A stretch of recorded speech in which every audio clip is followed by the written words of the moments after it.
Saints Row. This isn't the kind of experience where you sit back and take things too seriously. No, this is all about diving headfirst into a chaotic playground where the rules are made to be broken, bent, or outright ignored. The first thing you'll notice is how much freedom you have. It's not just a game about completing missions. It's about how you do it. Do you go in with an arsenal of creative tools, causing as much mayhem as possible? Or do you try something completely off the wall just because you can? The game doesn't judge.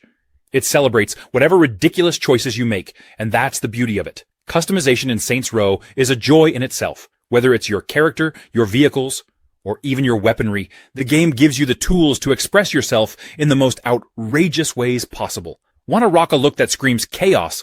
Go for it. Need a ride that looks like it belongs in another dimension?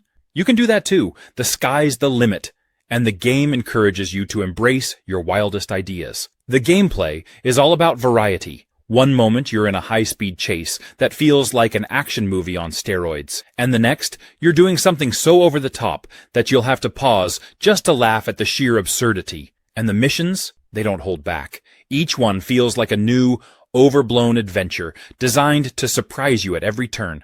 Combat is where the game flexes its creativity. Sure, you've got your standard tools of destruction, but then there's everything else. Murdered Soul Suspect. Imagine a detective story mixed with supernatural elements, except this time you're the ghost solving your own murder. Pretty wild, right? So, the game drops you into the shoes of Ronin O'Connor, a detective with a bit of a checkered past who's seen it all, well, except his own death. Right from the start, you're thrown into this eerie setup.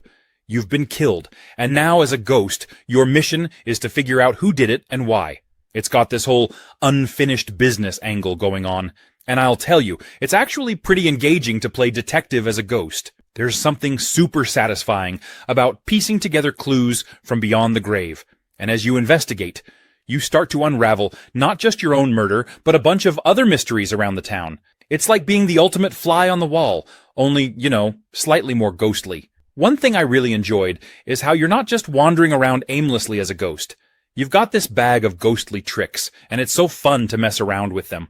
You can pass through walls, which opens up so many sneaky ways to explore. There's something so satisfying about just slipping through barriers and popping up in places you normally couldn't access. And you can even possess people and animals, yes, cats, to gather clues or get a closer look at what's going on. It's clever, and it makes you feel like a ghost detective, half paranormal, half investigator. There's no traditional combat here, which honestly feels refreshing. Alone in the Dark. It's not your typical action game. It's designed to make you think about your surroundings, your choices, and how you tackle obstacles. Puzzles are a big part of the fun here. They're clever, without being overly complicated. They keep you engaged and make you feel like a genius when you figure things out. Combat is another element that stands out. It's not just about fighting. It's about staying calm under pressure and using the tools at your disposal wisely. The game does a great job of keeping you on your toes, but it never feels overwhelming. It's the kind of combat that rewards precision and quick thinking. And when you come out on top, you feel like you've truly earned it. What's really fun about Alone in the Dark is the way it balances tension and exploration. You'll find yourself inching through corridors or cautiously investigating new areas. But it's not all about fear. There's a genuine sense of curiosity that drives you to keep exploring. And let's talk about the pacing. Alone in the Dark knows how to keep things interesting. It has this great rhythm where it alternates between slower, more thoughtful moments and bursts of action or intensity. That ebb and flow keeps you engaged and makes every part of the game feel meaningful. The mechanics are solid too. The game gives you plenty of ways to interact with the world, and it feels intuitive without being overly simplistic. Whether you're managing your inventory, piecing together clues, or navigating through tricky encounters, everything feels polished and Towers of AGHASBA. One of the coolest things about Towers of AGHASBA is how it lets you create your own world. You're not just exploring, you're shaping the environment to reflect your imagination. Whether you're constructing intricate towers, crafting cozy little villages, or experimenting with how nature and your structures interact, there's this incredible sense of ownership over what you create. I spent way too much time perfecting the layout of one area because I wanted the perfect balance between nature and architecture. And the game doesn't just hand you a checklist of places to go or things to find. Instead, it nudges you to venture out and discover on your own. And trust me, it's worth it. There's something so refreshing about a game that rewards curiosity without making you feel rushed. I found myself wandering off the beaten path just to see what was over the next hill or hidden in a dense forest. And the surprises? Let's just say this world has a way of keeping you on your toes. What really makes the building system stand out is how it blends with the game's overall vibe. It's not about grinding resources endlessly or following a rigid plan. It's about creativity and flow. You're encouraged to experiment, and the tools the game gives you make it feel intuitive and fun. Plus, seeing your structures come to life in this vibrant world is so satisfying. Towers of AGHASBA is the kind of game that feels like a breath of fresh air. It's relaxing yet engaging. The Last Guardian. One of those games that had so much hype, but didn't quite land for everyone when it came out. I mean, this game was in development forever. It was first announced back in 2009, and people were excited because it came from the same team behind ICO and Shadow of the Colossus. Two absolute classics. But by the time it finally released in 2016, it felt like the gaming world had moved on, and the expectations were sky high. The controversy with The Last Guardian mainly came down to its controls, and the AI for Trico, the giant bird dog creature that's basically your companion throughout the game. Trico is central to the whole experience, and players were supposed to bond with it. But here's the thing. Trico is stubborn. It doesn't always listen to your commands, which frustrated a lot of people. Some players were like, why isn't this thing doing what I want it to do? But if you think about it, that's kind of the point. Trico isn't just a tool or a simple AI. It's meant to feel like a living creature with its own personality, and sometimes that means being a little unpredictable. Another thing people struggled with was the camera and controls. They felt a bit clunky and dated, which made navigating the beautifully crafted world more challenging than it should have been. In an era where gamers expect smooth controls, this was a big sticking point for a lot of folks. But if you could get past that, there's something magical about the game. The bond between the boy and Trico, it's incredible. Fist, forged in Shadow Torch. A game that proves you don't need to reinvent the wheel to make something awesome. You just need a mechanical arm the size of a small car. This is a 2.5D Metroidvania where you play as Rayton, a rabbit. Yes, a rabbit. But not just any rabbit, a grizzled, badass one with a massive mechanical fist. If that doesn't hook you right away, I don't know what will. What's special about Fist is how seamlessly it pulls you into its industrial diesel punk world. This isn't just a map you run around in. It's a labyrinth full of interconnected zones, shortcuts, and secrets waiting to be uncovered. Every area feels deliberate, like it's daring you to push deeper, explore every corner, and maybe, just maybe, find that one hidden pathway that connects everything in a way you didn't expect. You've got this giant mechanical fist as your main weapon, but as you progress, you unlock other tools, each with its own unique playstyle. Whether it's launching enemies into the air or pulling off ground-pounding moves, every fight feels dynamic.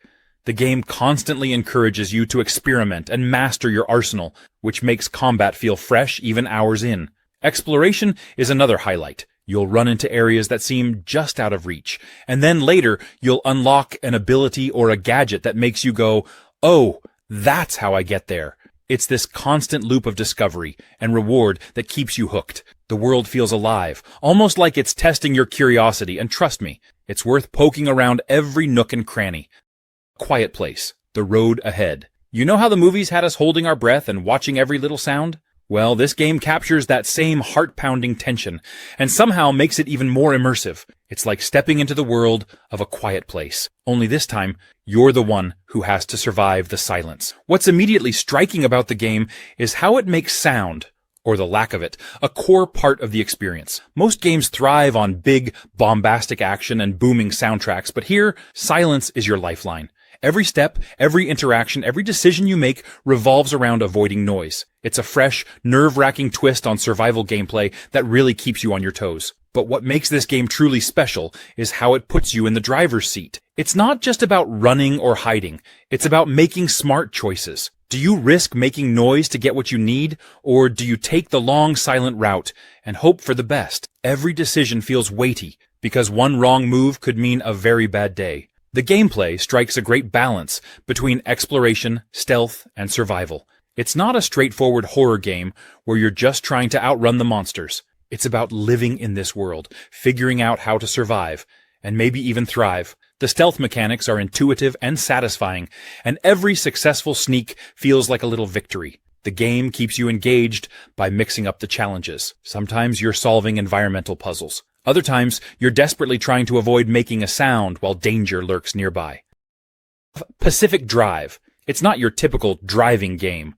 Imagine a survival road trip with a seriously supernatural twist. You're behind the wheel, cruising through the mysterious and frankly eerie landscapes of the Pacific Northwest. And every trip feels like this unique blend of exploration, suspense, and the kind of curiosity that makes you say, what if I just drove a little further? So let's set the scene. You're in this old, beaten-up station wagon that's basically your best friend and home on wheels. And let me just say, this car isn't just a vehicle, it's practically a character. You're out there facing wild, unexplainable phenomena, and your car is right there with you, chugging along through storms, strange anomalies, and all kinds of supernatural hazards. You'll end up feeling like you're in this together, keeping it running with whatever you can find out there. Then there's the whole survival aspect. The cool thing is, you're not a superhero here. You're a regular person dealing with a very irregular situation, and the game really leans into that. You're scavenging for parts, fixing up your car, and trying to stay one step ahead of whatever the environment throws at you.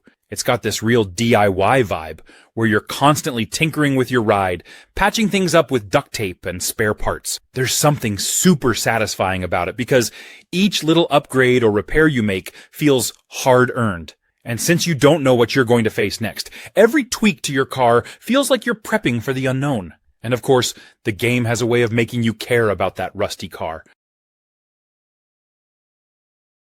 Rise of the Ronin.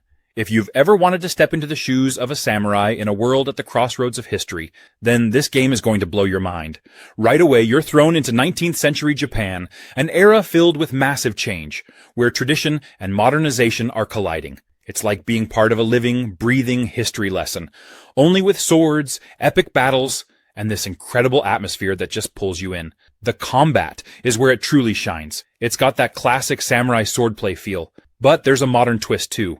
It's all about timing, precision, and making every strike count. When you're in the heat of battle, you feel this rush of intensity. But what's even cooler is that you also have firearms at your disposal, which brings this unique balance between traditional and new. So you're not just relying on your katana. You're adapting and making use of everything around you. Plus, if you're into exploration, there's so much to find. There are side quests and hidden details that flesh out the world, rewarding you for going off the main path and just taking your time.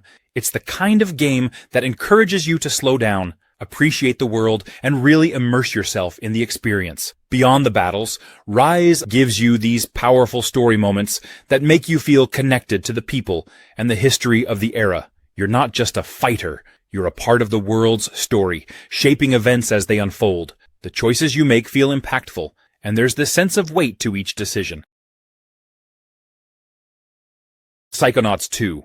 It's the kind of game that takes everything you think you know about how games work and flips it on its head.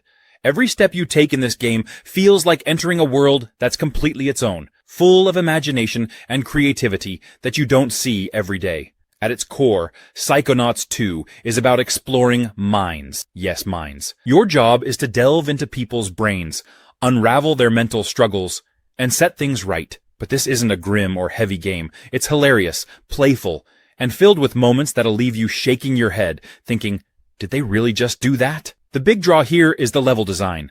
When I say the levels in Psychonauts 2 are unlike anything you've seen, I mean it. Each mind you explore is a reflection of the person it belongs to, so no two areas are alike.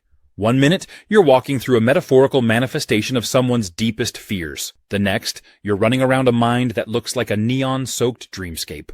It's like every level is its own self-contained world, with mechanics and themes tailored to that specific character's psyche. And let me just say, Psychonauts 2 nails the balance between being weird and being accessible. Sure, it's wild and over the top, but it always gives you the tools you need to navigate its craziness. You'll get access to a bunch of psychic abilities like telekinesis, pyrokinesis, and levitation, and each one feels useful and fun in its own way. Exploration in Psychonauts 2 is also a treat.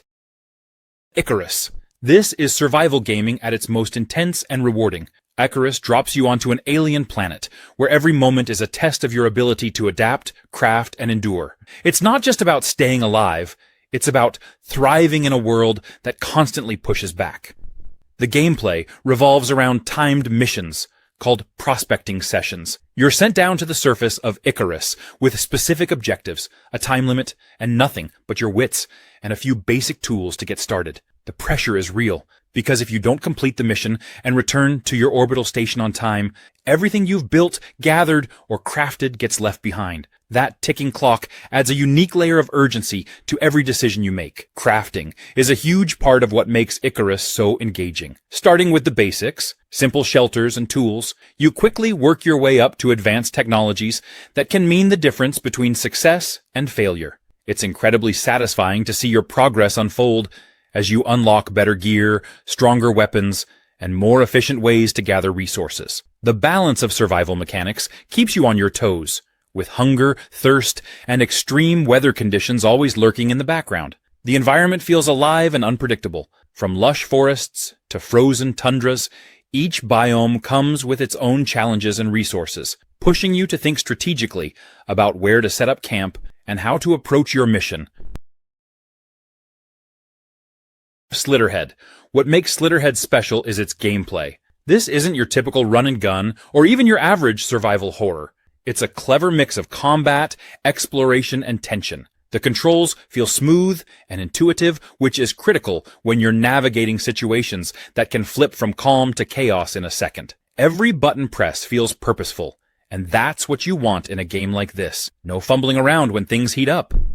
Combat is where things really shine. There's a great sense of flow to the mechanics, where timing and strategy matter just as much as quick reflexes. It's not about mindlessly swinging or shooting your way through. It's about thinking on your feet. The variety of tools and techniques at your disposal keeps every encounter fresh and exciting. You'll find yourself experimenting with different approaches, trying to figure out the most effective or sometimes the most stylish way to handle things. And let me tell you, the challenge is just right. It's not punishing to the point of frustration, but it's also not handing out victories on a silver platter. There's this constant push and pull where you feel tested but never overwhelmed. That balance is key, especially in a game that thrives on keeping you on edge. Another standout feature is how the game encourages exploration. It's not just about running from point A to point B. It's about really looking around and taking everything in. There are so many little details to discover, whether it's hidden gameplay mechanics,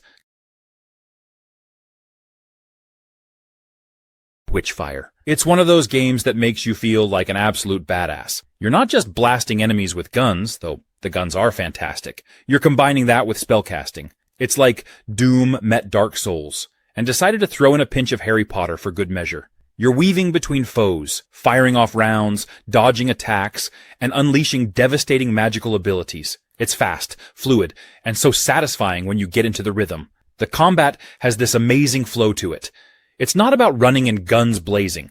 Okay, maybe sometimes it is, but about learning enemy patterns and figuring out how to counter them. Every encounter feels like a little puzzle you're solving in real time, and when you pull it off, you feel unstoppable.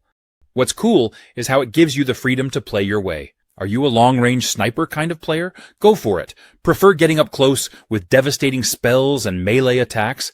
You can do that too.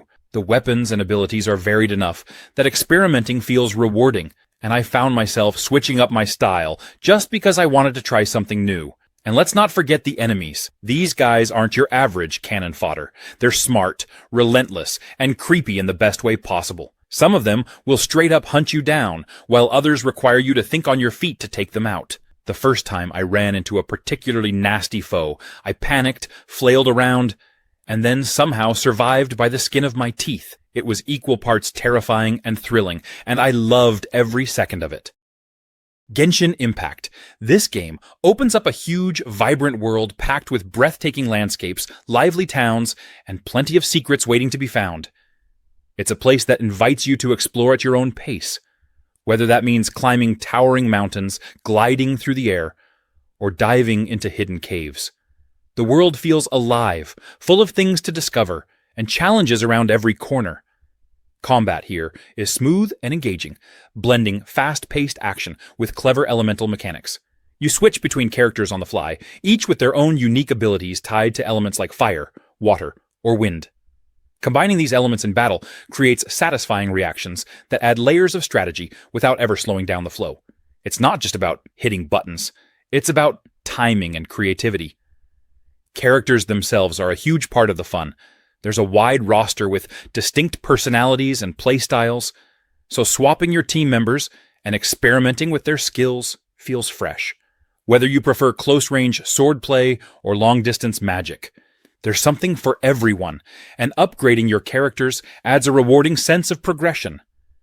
Exploration and quests encourage a mix of adventure and story, with plenty of side missions that keep the world feeling dynamic. Hidden treasures, puzzles, and world events pop up regularly, giving reasons to keep roaming around. Indiana Jones and the Great Circle. This game is an absolute treasure. It's got everything you'd want from a thrilling adventure game, puzzles to crack, action-packed sequences, and just the right amount of exploration to keep things exciting without ever feeling overwhelming. The gameplay strikes this awesome balance between action and problem-solving. The game knows how to keep you on your toes, with sequences that demand quick reflexes and sharp thinking. Whether it's timed challenges or encounters that require strategy, it's always engaging and never repetitive. The variety is really what keeps the game feeling fresh, all the way through. One of the best parts of Indiana Jones and the Great Circle is how interactive it feels. The mechanics are intuitive, giving you just enough guidance without ever holding your hand. You're free to explore and experiment, and the game rewards curiosity. Trying out different approaches often leads to discovering something cool, whether it's a hidden detail or a unique way to tackle a challenge. Another big win is how the game handles pacing. It's got this fantastic rhythm, where moments of high-stakes action are perfectly balanced by quieter periods of exploration or problem-solving. It's not just a non-stop adrenaline rush. It gives you time to breathe and take in the experience. That flow makes the entire adventure feel dynamic and keeps you hooked from start to finish. So, if you're into games that mix action, puzzles, and exploration into one exciting package, LEGO Star Wars, the Skywalker Saga. A game that takes everything we love about Star Wars, adds that signature LEGO charm, and cranks it up to light speed. This isn't just your typical LEGO smash and collect formula, though, yes, there's still a ton of smashing and collecting, and let's be honest, it's super satisfying. What's cool here is the variety. One moment, you're solving puzzles and figuring out clever ways to progress, and the next, you're dogfighting in space or wielding a lightsaber in a duel. It's this constant mix of gameplay that keeps things exciting. The character roster is absolutely massive. You want to play as Luke, Leia, or Darth Vader, obviously. But how about a background droid you barely remember from one scene? Yep, they're here too. The sheer amount of characters and the ways you can use them makes exploring the galaxy so much fun. And speaking of the galaxy, the open world exploration is such a treat. Each planet feels like its own little LEGO playground, packed with secrets, side quests, and things to build or destroy. Whether you're zipping around Tatooine, wandering the forests of Endor, or navigating the icy landscapes of Hoth, there's always something to discover. And the thing is, you don't just play through the main events. There's a ton of side stuff that makes it feel like you're exploring the galaxy on your terms, spending your hard-earned cash on a game that lets you hop from Tatooine to Endor while breaking things into LEGO bricks along the way. Totally worth it. NECROMUNDA Hired Gun. This is a high-octane dive into the gritty, brutal, and chaotic world of Warhammer 40,000's Necromunda. It's a fast-paced, first-person shooter that lets you step into the shoes of a bounty hunter for hire, navigating the underbelly of a hive city where everything is dangerous, and survival is earned, not given. The game oozes personality, from its wild arsenal to its unapologetically dark setting. The gameplay is all about speed, precision, and destruction. Movement feels fluid and dynamic, encouraging you to run, jump, wall climb, and zipline across industrial wastelands and gang-infested corridors. It's not just about aiming and shooting. It's about doing so while staying in constant motion, using your environment to your advantage.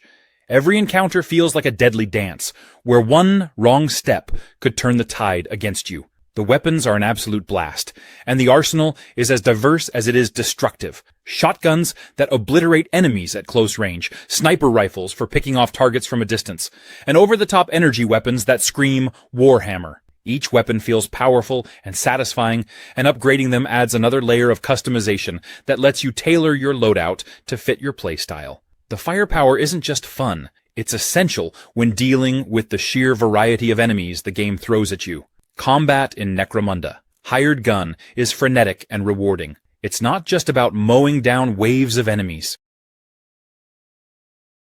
House of Ashes. It's not just a game you play, it's a game that plays you. It constantly throws you into high-stakes situations where you're not just fighting for survival, but also trying to keep your relationships intact. And let me tell you, balancing those two, way harder than it sounds. The gameplay here is a mix of exploration, quick-time events, and decision-making that feels so personal you might find yourself second-guessing every move. It's not just about reflexes or strategy, it's about weighing your gut instinct against the little voice in your head, saying, "This is probably a terrible idea." The best part? You never really know if you made the right call until it's too late. That constant tension is what makes every moment so engaging. One of the coolest things about House of Ashes is how it makes you feel like the director of your own horror movie. Every choice you make feels impactful, shaping the way the story unfolds and determining who makes it out alive. It's a game that doesn't shy away from consequences. Mess up, and you'll know it. But even when things go sideways, the game leans into those moments so hard that you'll still feel like you're on an incredible ride. The game throws together a group of people who couldn't be more different if they tried. And it forces you to figure out how to handle them. Do you trust them? Do you argue? Do you try to be the peacemaker? It's all up to you, and that's where a lot of the fun comes in. Every conversation feels like a tiny puzzle, and how you handle it can completely change the dynamics of the group. 12 minutes. A game that takes the idea of being stuck in a time loop and turns it into one of the most intense, brain-bending, and captivating experiences you'll ever play. So here's the setup. You're trapped in a small apartment, living the same 12 minutes over and over. Sounds simple, right? Oh, it's so much more than that. The game is all about figuring out how to break free from this loop by experimenting, investigating, and piecing together a series of events that feel like they're spiraling out of control. And trust me, every tiny detail matters. What makes 12 minutes so special is how it turns repetition into discovery. You'll be doing things over and over, but each loop feels different because you're constantly learning. It's not just about trial and error. It's about observation, logic, and trying new approaches. Maybe you ask a different question this time. Maybe you grab an object you ignored before. Or maybe you just sit back and let events play out to see what happens. The gameplay here is pure point-and-click adventure, but with a twist. It's less about collecting random objects and more about how you use them in the moment. The apartment is small, but it's packed with interactive elements, and figuring out how they connect is like solving a living, breathing jigsaw puzzle. It's the kind of game that makes you want to poke and prod at everything, just to see what might happen. What's really cool is how 12 minutes keeps surprising you. Just when you think you've got it all figured out, the game throws a curveball that makes you question everything. Level 0 Extraction. It's not your typical alien versus humans scenario. It's a raw, edge-of-your-seat survival game with a unique take on teamwork, tactics, and trust. You're either part of a team of scientists desperately trying to escape a terrifying situation, or you're one of the lurking threats, trying to ensure they don't make it out alive. Sounds simple, right? Not even close. The gameplay thrives on tension, unpredictability, and the ever-present question, who's got my back, and who's about to stab it? One of the coolest features here is how communication works, or doesn't work, depending on how chaotic things get. Scientists can't just shout into their mics and call it a day. There are deliberate limitations that force you to think on your feet. You have tools like flashlights and glow sticks, but they only go so far when you're up against something that thrives in the dark. The mechanics are finely tuned to make every choice feel critical. Do you stay together for safety, or split up to cover more ground faster? Every decision could be your last, and you feel that weight constantly. What really makes Level 0 Extraction shine is the dynamic between the two sides. The humans and the threats aren't just different in playstyle. They feel like they're from entirely different worlds, yet they mesh perfectly in the same game. As a scientist, you're scrambling to finish your objectives, always feeling one step behind. On the flip side, playing as the threat feels empowering, but also strategic. You're not just rushing in blindly. Banishers Ghosts of New Eden. This game really pulls you into a world that's part ghost story, part love story, and part monster hunting adventure. You play as Antea and Red, a couple who are banishers, which basically means they're pros at taking down evil spirits. It's not your typical ghost hunting job, though. These two have serious history, and it's super personal. One of the coolest aspects of Banishers is how it balances the intense action of fighting monsters and spirits with these heartfelt, emotional moments. There's this mix of love, sacrifice, and duty that drives the story, which just makes everything feel more meaningful. Every time you're making decisions, you're thinking not just about the mission, but about their relationship and what it could cost them. Now, the gameplay here is so satisfying. You get this combination of Red's physical combat abilities and Antea's spectral powers, and it's a blast figuring out how to use them together. Red has his classic warrior skills, swords, axes, all the brute force you'd expect. But then you add Antea's ghostly abilities, and it just changes the whole game. She can manipulate the spirit world, so you'll be phasing between realms, discovering hidden secrets, and using her powers to turn the tide in battle. The synergy between their abilities feels unique, and you really get the sense that you're not alone, even when things get intense. The story itself is gripping, especially if you're into supernatural mysteries and moral choices. The game gives you these big, tough decisions to make. Ready or not. It's one of those tactical shooters that really makes you rethink how you approach each mission. It's not your typical run-and-gun shooter. This game demands patience, strategy, and precision. It's intense, and every decision counts. Whether you're clearing a room or deciding how to breach a door, you're in charge of a SWAT team. And you're not just there to rack up kills. You're there to resolve situations as tactically and cleanly as possible. The AI in Ready or Not is no joke either. Enemies don't just mindlessly rush you. They react to your moves. Some will surrender, some will try to ambush you, and others will flat-out surprise you with how they maneuver. It makes every encounter feel unpredictable, and that's where the game really shines. You have to read the room, use your tools, like flashbangs or mirror cams, and adapt to whatever's thrown at you. One thing I love about the game is how it encourages you to think like a real SWAT team leader. It's not just about rushing in and shooting the bad guys. You're constantly making calls about how to de-escalate situations, when to use force, and how to protect civilians. There's a moral weight to it, which makes it stand out from other shooters. Sometimes, you'll be in a standoff where you're yelling at suspects to drop their weapons, and it's this tense standoff that really makes your heart race. Not every situation can be solved with bullets, and the game forces you to make those tough calls. The game isn't afraid to slow things down. A lot of modern shooters are all about speed. But here, taking your time is rewarded.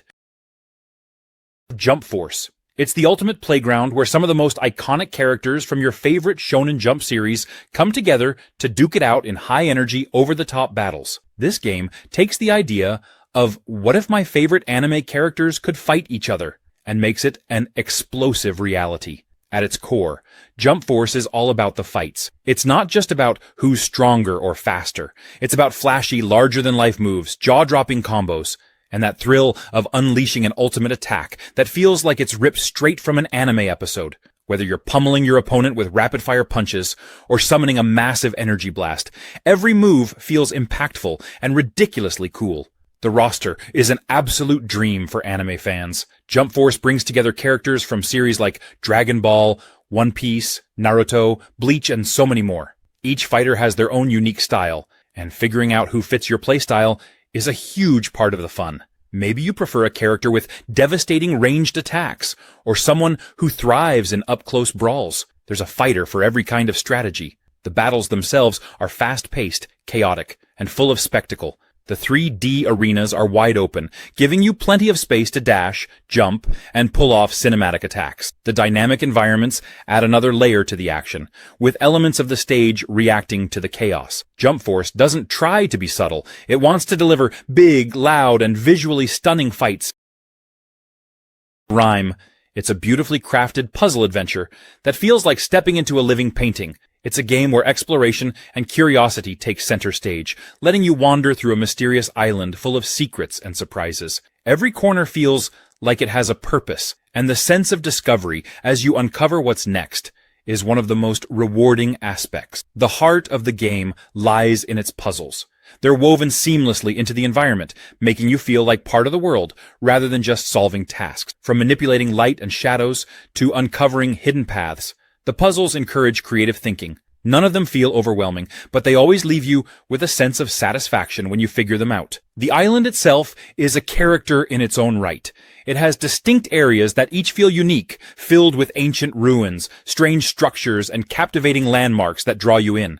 You're not just walking through these places, you're interacting with them, moving pieces of the environment and uncovering hidden layers. The progression through these spaces feels smooth, almost like the island is revealing its story bit by bit through your actions. The companion system is a standout feature. The way your small guide helps you navigate the world feels organic and comforting. It's not just there to lead you from point A to point B. It enhances the experience, helping to bridge the connection between you and the environment. RIME is a work of art. Its stunning visuals, emotional depth, and beautiful puzzles. Lockdown Protocol. This game is all about trust, strategy, and a bit of paranoia. Because you never really know who's on your side. It's a social deduction game that's perfect for playing with friends, but also works well if you want to test your ability to figure out who's secretly working against you. You've got a group of people all trying to accomplish tasks in a high-stakes environment, but among you, there are some sneaky saboteurs. You're working together to finish your objectives, but there's always that feeling that someone might be messing things up behind the scenes. The game lets you play with anywhere between 3 to 8 players, and it's all about trying to outsmart the other team. Whether you're part of the crew or one of the dissidents, the crew's job is simple: keep things running and finish tasks. But the dissidents, they're there to ruin everything, without anyone noticing that they're the ones behind all the chaos. The catch is that they've got to blend in and act like they're on the same team, so the pressure's on. One of the coolest parts of Lockdown Protocol is the communication. This game leans hard into social interaction. You're constantly talking to the people around you, trying to convince them you're not the saboteur. Or maybe you are trying to deceive someone else. The game uses proximity chat, so depending on where you are in the game world, you can hear others' conversations and plan your next move. It really cranks up the tension, and you'll be second-guessing everyone's intentions.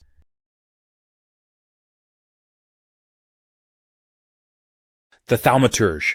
It's not just another RPG, it's a deep, thoughtful experience with a twist. The power of thaumaturgy. And no, that's not just a fancy word for magic. It's something way cooler. It's about tapping into forces that go beyond the natural world. Forces that are strange, powerful, and sometimes downright unsettling. As a thaumaturge, you have the unique ability to interact with these forces and summon beings called salators, creatures that are as fascinating as they are unpredictable. These aren't your standard fireball-throwing spells or sword-swinging summons. Salators feel alive, almost sentient, and they add this wild, untamed energy to everything you do. The gameplay is all about choices, how you use your powers, how you interact with the world, and how you deal with the situations thrown at you. And let me tell you, the game doesn't shy away from challenging you to think. Every decision feels meaningful, and the consequences, they're real. You'll quickly learn that being a thaumaturge isn't just about wielding power. It's about balancing it, understanding it, and sometimes fearing it. Combat in the game has this really unique flavor. It's tactical, but it's also personal. You're not just throwing attacks around willy-nilly. You're using your saluters in ways that feel strategic and, honestly, really clever. Each saluter has its own abilities and quirks, and figuring out how to use them effectively is like solving a puzzle during every battle. The Talos Principle 2. First off, if you played the first game, you'll know the vibe. If you didn't, no worries, you can jump right into this one without missing a beat, though playing the first one is absolutely worth it. The Talos Principle 2 takes everything the original did so well. Mind-bending puzzles, stunning environments, and thought-provoking storytelling, and cranks it up a notch. The puzzles are the star of the show here, and let me tell you, they're the perfect mix of I'm a genius, and why is my brain a potato? You'll be moving laser beams, toggling switches, and manipulating time in ways that make you feel like some kind of futuristic architect. And the best part? The game gives you the tools and the space to figure things out. There's no hand-holding, but it's never unfair. It's just you, your wits, and the occasional aha moment that feels like you just unlocked the secrets of the universe. But the puzzles aren't just puzzles, they're part of a bigger picture. This game is packed with layers, both in its gameplay and its story. As you wander through its breathtaking environments, and they are breathtaking, you start to piece together this intricate narrative about humanity, artificial intelligence, and what it means to be alive. It's deep, but in a way that sneaks up on you. Speaking of the world, let's just take a moment to appreciate how beautiful it is. The visuals in the Talos Principle 2 are stunning. There's this blend of ancient ruins, futuristic tech, and nature reclaiming everything that makes every area feel like a painting. PALWORLD. The game feels like a wild fusion of creativity, survival, and pure chaotic fun. It's a game that takes familiar ideas and flips them on their head, crafting a unique experience where you're building, battling, and bonding with these quirky creatures called pals. It's not just about collecting them, it's about finding clever ways to integrate them into every aspect of your journey. The core of the game revolves around teaming up with pals to survive and thrive in a sprawling open world. Each pal brings something unique to the table, whether it's combat skills, crafting abilities, or the sheer joy of watching them help with everyday tasks. They're not just companions, they're essential to how you tackle the challenges around you. From farming to fort building to full-blown firefights, pals aren't just along for the ride, they're active participants in everything you do. Combat is where the game gets delightfully chaotic. Pals are more than just support, they're part of the action. Whether you're wielding weapons alongside them or unleashing their special abilities, battles feel dynamic and unpredictable. The way the game combines ranged and melee mechanics with creature-based abilities adds a fresh twist to every encounter. Enemies don't feel like simple obstacles. They're opportunities to strategize and experiment with your team of pals. PALWORLD is a delightful mix of whimsy and survival, and it's worth every penny for the unique experience it offers. Overkill's The Walking Dead. Set in a world ravaged by the undead, this game isn't about running and guns blazing. It's about planning your moves, working with your team, and always keeping one eye on the hordes of walkers lurking around every corner. The heart of the game lies in its cooperative gameplay. Each character brings a unique set of skills to the table, and figuring out how to use those abilities together is key. Whether you're patching up your teammates, clearing out walkers, or setting traps to control the chaos, every role feels important. Success isn't about being the lone hero. It's about making sure everyone has each other's backs. Missions feel like tactical puzzles where improvisation is your greatest weapon. Supplies are scarce, walkers are everywhere, and danger is constant. You're scavenging for resources while trying to complete objectives, all while managing the ever-present threat of being overrun. The balance between stealth and combat keeps the gameplay dynamic. Sometimes it's about sneaking past a group of walkers without making a sound, and other times it's about standing your ground and surviving the onslaught. The tension in every mission is palpable. Supplies are never just lying around waiting to be picked up. They're often guarded by walkers or hidden in places that force you to take risks. Deciding when to push forward and when to retreat can mean the difference between success and failure. That constant need to weigh your options adds a layer of strategy that keeps every moment engaging. Lost in Random. The whole vibe of the game feels like something out of a Tim Burton movie. Dark, whimsical, and a little eerie in the best way possible. You're in this world where everything's controlled by a roll of the dice, and it's such a cool concept. The story follows this girl, Even, on a mission to save her sister, and you're guided by this living, walking dice named Dicey. Honestly, Dicey is adorable. He doesn't talk, but his little expressions and movements totally give him personality. It's like you've got this quirky, loyal sidekick helping you through this bizarre, unpredictable world. The world itself is broken up into these 6 different realms, each one based on the different sides of a dice. And I love how each area has its own distinct theme. One place might be all about war, while another is more peaceful, but with its own creepy twist. The variety keeps you on your toes, because you never know what kind of weird characters or challenges you're going to run into next. What I also love is that there's a lot of exploration and discovery. You're always finding new paths or hidden areas, and the world feels like this big, twisted maze. It's not just about going from point A to point B. You're encouraged to explore and take your time. The whole world feels so handcrafted, Like every corner has something weird or interesting to find. I think what I appreciate most about Lost in Random is how creative it is. The dice rolling, the card-based combat, the strange world, it's also original. GHOSTWIRE Tokyo. Imagine a bustling, neon-lit city suddenly shrouded in eerie silence. The streets are empty, save for the ghostly apparitions roaming about, and you're the only one standing between them and complete chaos. That's the vibe here, and it's as intriguing as it sounds. You're essentially a modern-day exorcist, wielding a mix of elemental powers and ancient techniques to take on spirits, yokai, and all sorts of paranormal weirdness. But don't think of it as just a spooky game. It's more like an action-packed, ghost-busting extravaganza, with a healthy dose of Japanese folklore woven into its core. Combat in this game is unlike anything else. You're not swinging swords or shooting guns. Instead, you're performing intricate hand gestures that unleash elemental attacks. Think fireballs, wind slashes, and water blasts, all executed in a way that feels so fluid and satisfying. Each move has a purpose, and figuring out the right combination to deal with different enemies is a huge part of the fun. And let me tell you, ripping out a ghost's core with your bare hands never gets old. The enemies you face are just as fascinating as the combat itself. These aren't your run-of-the-mill ghosts. They're uniquely designed, each with their own creepy yet mesmerizing look. From faceless office workers to towering umbrella spirits, every encounter feels like you're stepping into a dark folklore tale. And because they all behave differently, you're constantly switching up your strategy. HELLPOINT. This game is like if Dark Souls took a hard left turn into a sci-fi horror movie, and I mean that in the best possible way. HELLPOINT takes place on a derelict space station called Iridnovo, and let me tell you, this place is the stuff of nightmares. Honestly, just walking around is an experience. 1 minute, you're admiring the architecture, and the next, you're screaming because something lunged at you from the shadows. Classic.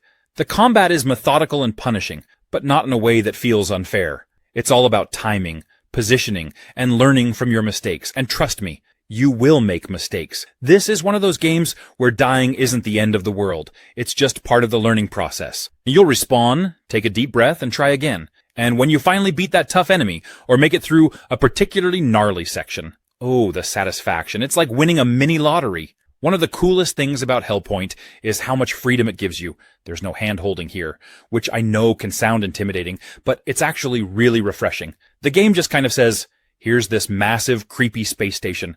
Go figure it out. And you do. There's a real sense of discovery as you explore, find hidden pathways, and piece together the story. It's the kind of game where you'll stumble on a secret room or a shortcut and feel like an absolute genius. And the weapons? They're wild. You've got your standard melee weapons and ranged options, sure, but then you start finding the weird stuff, things that feel like they were ripped straight out of a mad scientist's lab. Trek to Yomi, a game that takes you on a samurai journey like no other.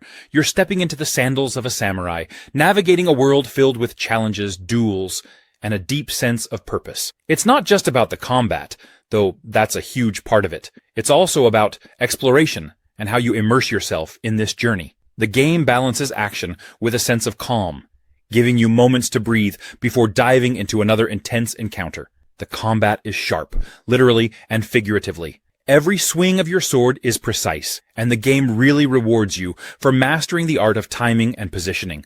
It's not about mashing buttons or rushing in. It's about reading your opponent, anticipating their moves, and delivering that perfect counterstrike. When you land a clean hit, it feels incredible, like you've truly earned it. But it's not just about fighting.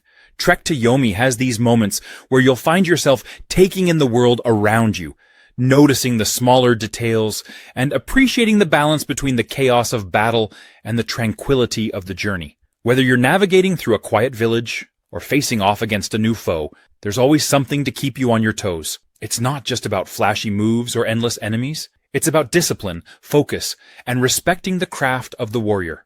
Everything you do, from exploring to fighting, feels intentional and grounded in that philosophy. Artistic is the best way to describe Trek to Yomi.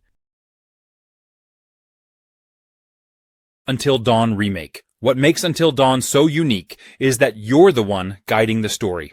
Every choice you make, every little decision, has a real impact on what happens to these characters. And in this remake, those intense moments feel even more vivid and polished. One of my favorite things about Until Dawn is how it feels like you're in a horror movie. But you're the one calling the shots. You're constantly making these choices, sometimes tiny, sometimes huge, and they all add up in ways you don't expect. It's the kind of game where you second-guess every choice, wondering if you did the right thing or just doomed someone. The remake brings even more of that suspense, and the character movements and expressions feel way more lifelike, so you're fully sucked into every tense moment. The characters are all really fleshed out too. Each one has their own quirks, personalities, and flaws, and you can actually feel the chemistry between them. It's like hanging out with a group of friends who have a shared past, and sometimes you have to decide who you want to trust or protect. The writing and performances feel even sharper here, making you care about these characters and root for them, while at the same time, you're totally nervous for them. The Until Dawn remake is one of those games that'll keep you glued to the screen. It's not just about surviving the night, it's about making choices you can stand by, or maybe ones you regret later. It's intense, thrilling, and incredibly satisfying, and it'll definitely keep you coming back for more. V Rising. So, right off the bat, you start as a weakened vampire who's just woken up after a long slumber. Your first goal? Rebuild your power, avoid sunlight, and, of course, drink a little blood along the way. The survival elements here are a unique twist, since they're all woven around classic vampire lore. Staying out of the sun isn't just an aesthetic choice. Sunlight will literally kill you in seconds if you're caught out. So every move you make is strategic. You're ducking between shadows, planning your hunts at night, and it gives the whole game this great layer of tension. It's rare for a game to make you feel so vulnerable as a powerful vampire, but V Rising pulls it off in such a clever way.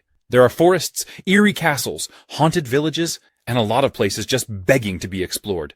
And it's not just about sightseeing. As you explore, you're gathering resources and materials to build up your very own castle. Yes, you get to build your vampire lair. This becomes your home base.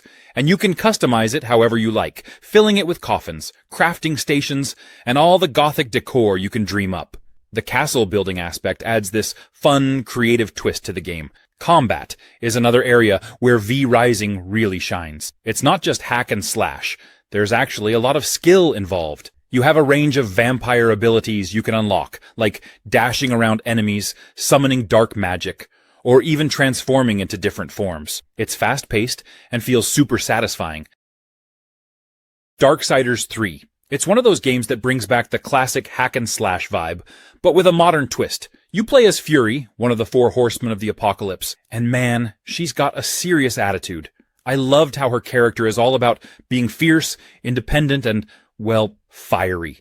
She's not here to play nice. What's cool is how Fury's abilities evolve as the game progresses. You start out with her whip, which is already pretty awesome for crowd control and long-range attacks. But then you get these elemental powers called hollows. They're like different forms Fury can take on, and each one changes her combat style. It's super fun to switch between them in the middle of a fight, mixing up your moves to keep things interesting. Plus, the design of these forms, just badass. You've got fire, storm, and all sorts of cool effects that look amazing in battle. The world design in Darksiders 3 is pretty unique too. It's not a huge open world like in Darksiders 2, but more interconnected levels with a lot of exploration. There's a Metroidvania feel to it, where you'll come across areas you can't access yet. And then later, when you've unlocked new powers, you can backtrack and find hidden secrets. It adds a nice layer of exploration without feeling overwhelming. The story is pretty solid too. It's not overly complicated, but it ties nicely into the whole Darksiders universe. Fury's journey is all about hunting down the 7 deadly sins.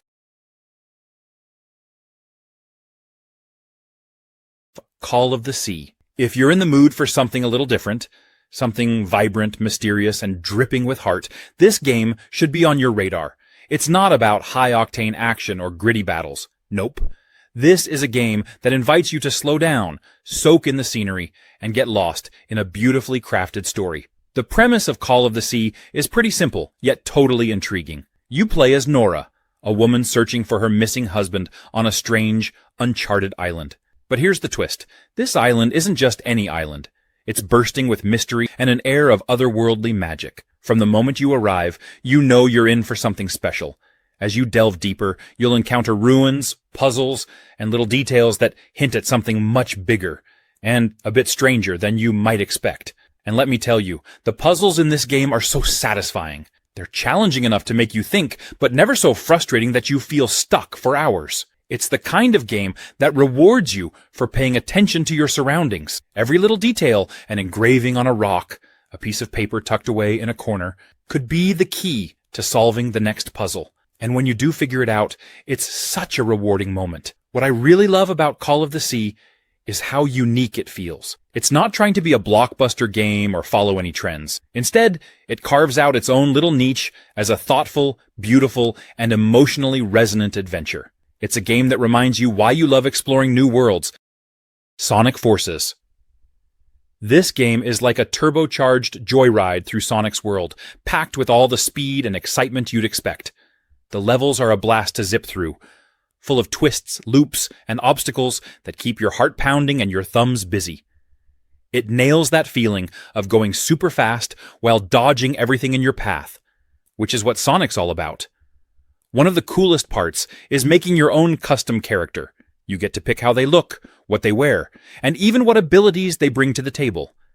Having your own little hero running alongside Sonic and his crew adds a fresh twist that keeps the gameplay feeling new and fun. It's like building your own Sonic squad. The gameplay mixes things up nicely. You bounce between speedy 3D stages where momentum is king, classic 2D levels that hit all the nostalgia buttons, and the custom characters sections, which lean more into cool gadgets and combat. Switching it up like this keeps every level feeling different and keeps boredom far away. Boss battles are a great change of pace too. They're fast and a little tricky, but never frustrating. You have to figure out when to strike and when to dodge, which adds a bit of strategy to the high-speed chaos. It's like the game hits the perfect balance between action and challenge without making you want to throw the controller. The visuals are bright and full of energy, just like the gameplay. One Piece World Seeker. This game takes the wild, adventurous spirit of the One Piece universe and throws it into an open-world action-adventure that feels tailor-made for fans and newcomers alike. You step into the sandals of Luffy, and let's be real, being a stretchy, punchy pirate has never felt this good in a video game. What immediately stands out is how the game gives you total freedom to explore its vibrant island setting. As Luffy, you're zipping through the skies, slinging yourself from buildings, and leaping across landscapes with an energy that screams adventure. The movement is fluid, and the game gives you the tools to make exploration an absolute joy. It's not just about getting from point A to point B. It's about having a blast along the way. Combat feels uniquely Luffy, with his iconic rubber-powered moves taking center stage. The game encourages you to mix things up, using ranged punches, close-quarters brawling, and some truly satisfying special attacks. It's not just about smashing buttons, but finding creative ways to take on enemies, and really leaning into Luffy's unique abilities. Whether you're clearing out groups of foes or taking on tougher opponents, every encounter feels dynamic and fresh. The open-world design invites curiosity. The island is packed with interesting locations to discover, each with its own quirks and secrets. There's a real sense of adventure here, where you're encouraged to explore at your own pace. It's not just about the main objectives. It's about soaking in the world and seeing what's tucked away in its corners. Layers of Fear. You know, if you're into psychological horror, this is one of those games that really stands out. I played it recently, and honestly, it's less about the typical jump scares and more about this creeping, unsettling tension that builds as you go through it. The atmosphere? It's pretty insane. Like, every room you enter feels like it's alive, and not in a good way. You'll be walking down a hallway, thinking everything's fine, and then the whole place shifts. It messes with your head in the best way possible. What I really appreciate is how it leans into the idea of being more of an interactive art piece than a traditional horror game. The whole thing centers around an artist, so the world you explore is very surreal. It's like the environment itself is having a mental breakdown along with you. And the way the story unfolds, it's subtle. You're not spoon-fed anything, so there's a lot of piecing things together, which I kind of loved. It's not the longest game, but that works to its advantage. It never overstays its welcome. You go through it at a good pace, and there are no filler moments. Every part of it feels intentional, which is refreshing. It's also one of those experiences where, when you finish, you kind of want to talk about it. Not just because you want to discuss the story, but because it feels like something you experienced, you know? It's immersive in that way. If I had to describe it, I'd say Layers of Fear is less about making you jump out of your seat and more about getting under your skin. It's the type of game that has this slow burn creepiness that builds over time. Meet Your Maker. It's all about creating, raiding, and outsmarting others in a world where creativity and strategy collide. At its core, it's a builder versus raider experience, where you're constantly flipping between two roles, crafting devious outposts filled with traps and defending them, or breaking into someone else's lair to try to steal their treasure. The building aspect is where the game really lets you shine. You're not just slapping down walls and calling it a day. You're designing a fortress of chaos, a labyrinth of traps and guards that's meant to stop anyone brave or foolish, enough to try and break in. The tools you're given are simple to use, but allow for some seriously complex designs. It's all about creating a death trap that's both fair and fiendishly clever, watching other players fall into your carefully laid plans. On the flip side, raiding is where the adrenaline kicks in. Breaking into someone else's outpost is a high-stakes puzzle. You're analyzing their defenses, figuring out how to navigate the traps and enemies they've placed, and deciding whether to go in guns blazing or take a more cautious approach. Every raid feels different because you're up against the creativity of another player. There's this constant push and pull of, how do I outsmart them without falling into their traps? What makes Meet Your Maker so special is the balance between these two modes. You're not just building for the sake of building or raiding for the sake of raiding. Each mode feeds into the other.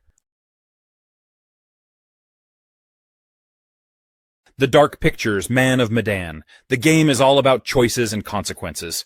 You're guiding a group of characters through a series of harrowing situations, and what you do, or don't do, can completely change how things play out. Every dialogue choice, every QuickTime event, every exploration moment has weight, shaping not just the events, but the relationships between the characters. It's a masterclass in making you care about every little thing you do. Exploration is a key part of the experience. You're moving through eerie, detailed environments, searching for clues, and piecing together bits of a larger puzzle. It knows how to create a sense of unease, where every shadow feels like it's hiding something, and every sound makes you pause for just a second longer. It's not about jump scares. It's about building an atmosphere that keeps you leaning forward, completely immersed in what's happening. The game shines in its focus on player interaction. The QuickTime events keep you on your toes, challenging your reflexes and decision-making under pressure. You're never just watching events unfold. You're actively involved, shaping the outcomes with every button press. What makes Man of Medan stand out is how it handles multiplayer. You can play the entire game solo, but the option to experience it with a friend in co-op mode adds a whole new layer of fun. Sharing the tension, making decisions together, or arguing about them, and reacting to twists in real time is an experience that feels unique to this game. Elite Dangerous. If you've ever dreamed of exploring the galaxy, flying your own spaceship, or just drifting through the vastness of space with nothing but stars around you, this game is pretty much the ultimate playground. So, here's the deal. You start off as a pilot in this massive open universe with your own little ship. And what you do from there is entirely up to you. Want to become a trader, hopping between planets to make a fortune? Go for it. Feel like taking up bounty hunting and chasing down some space criminals? You can do that too.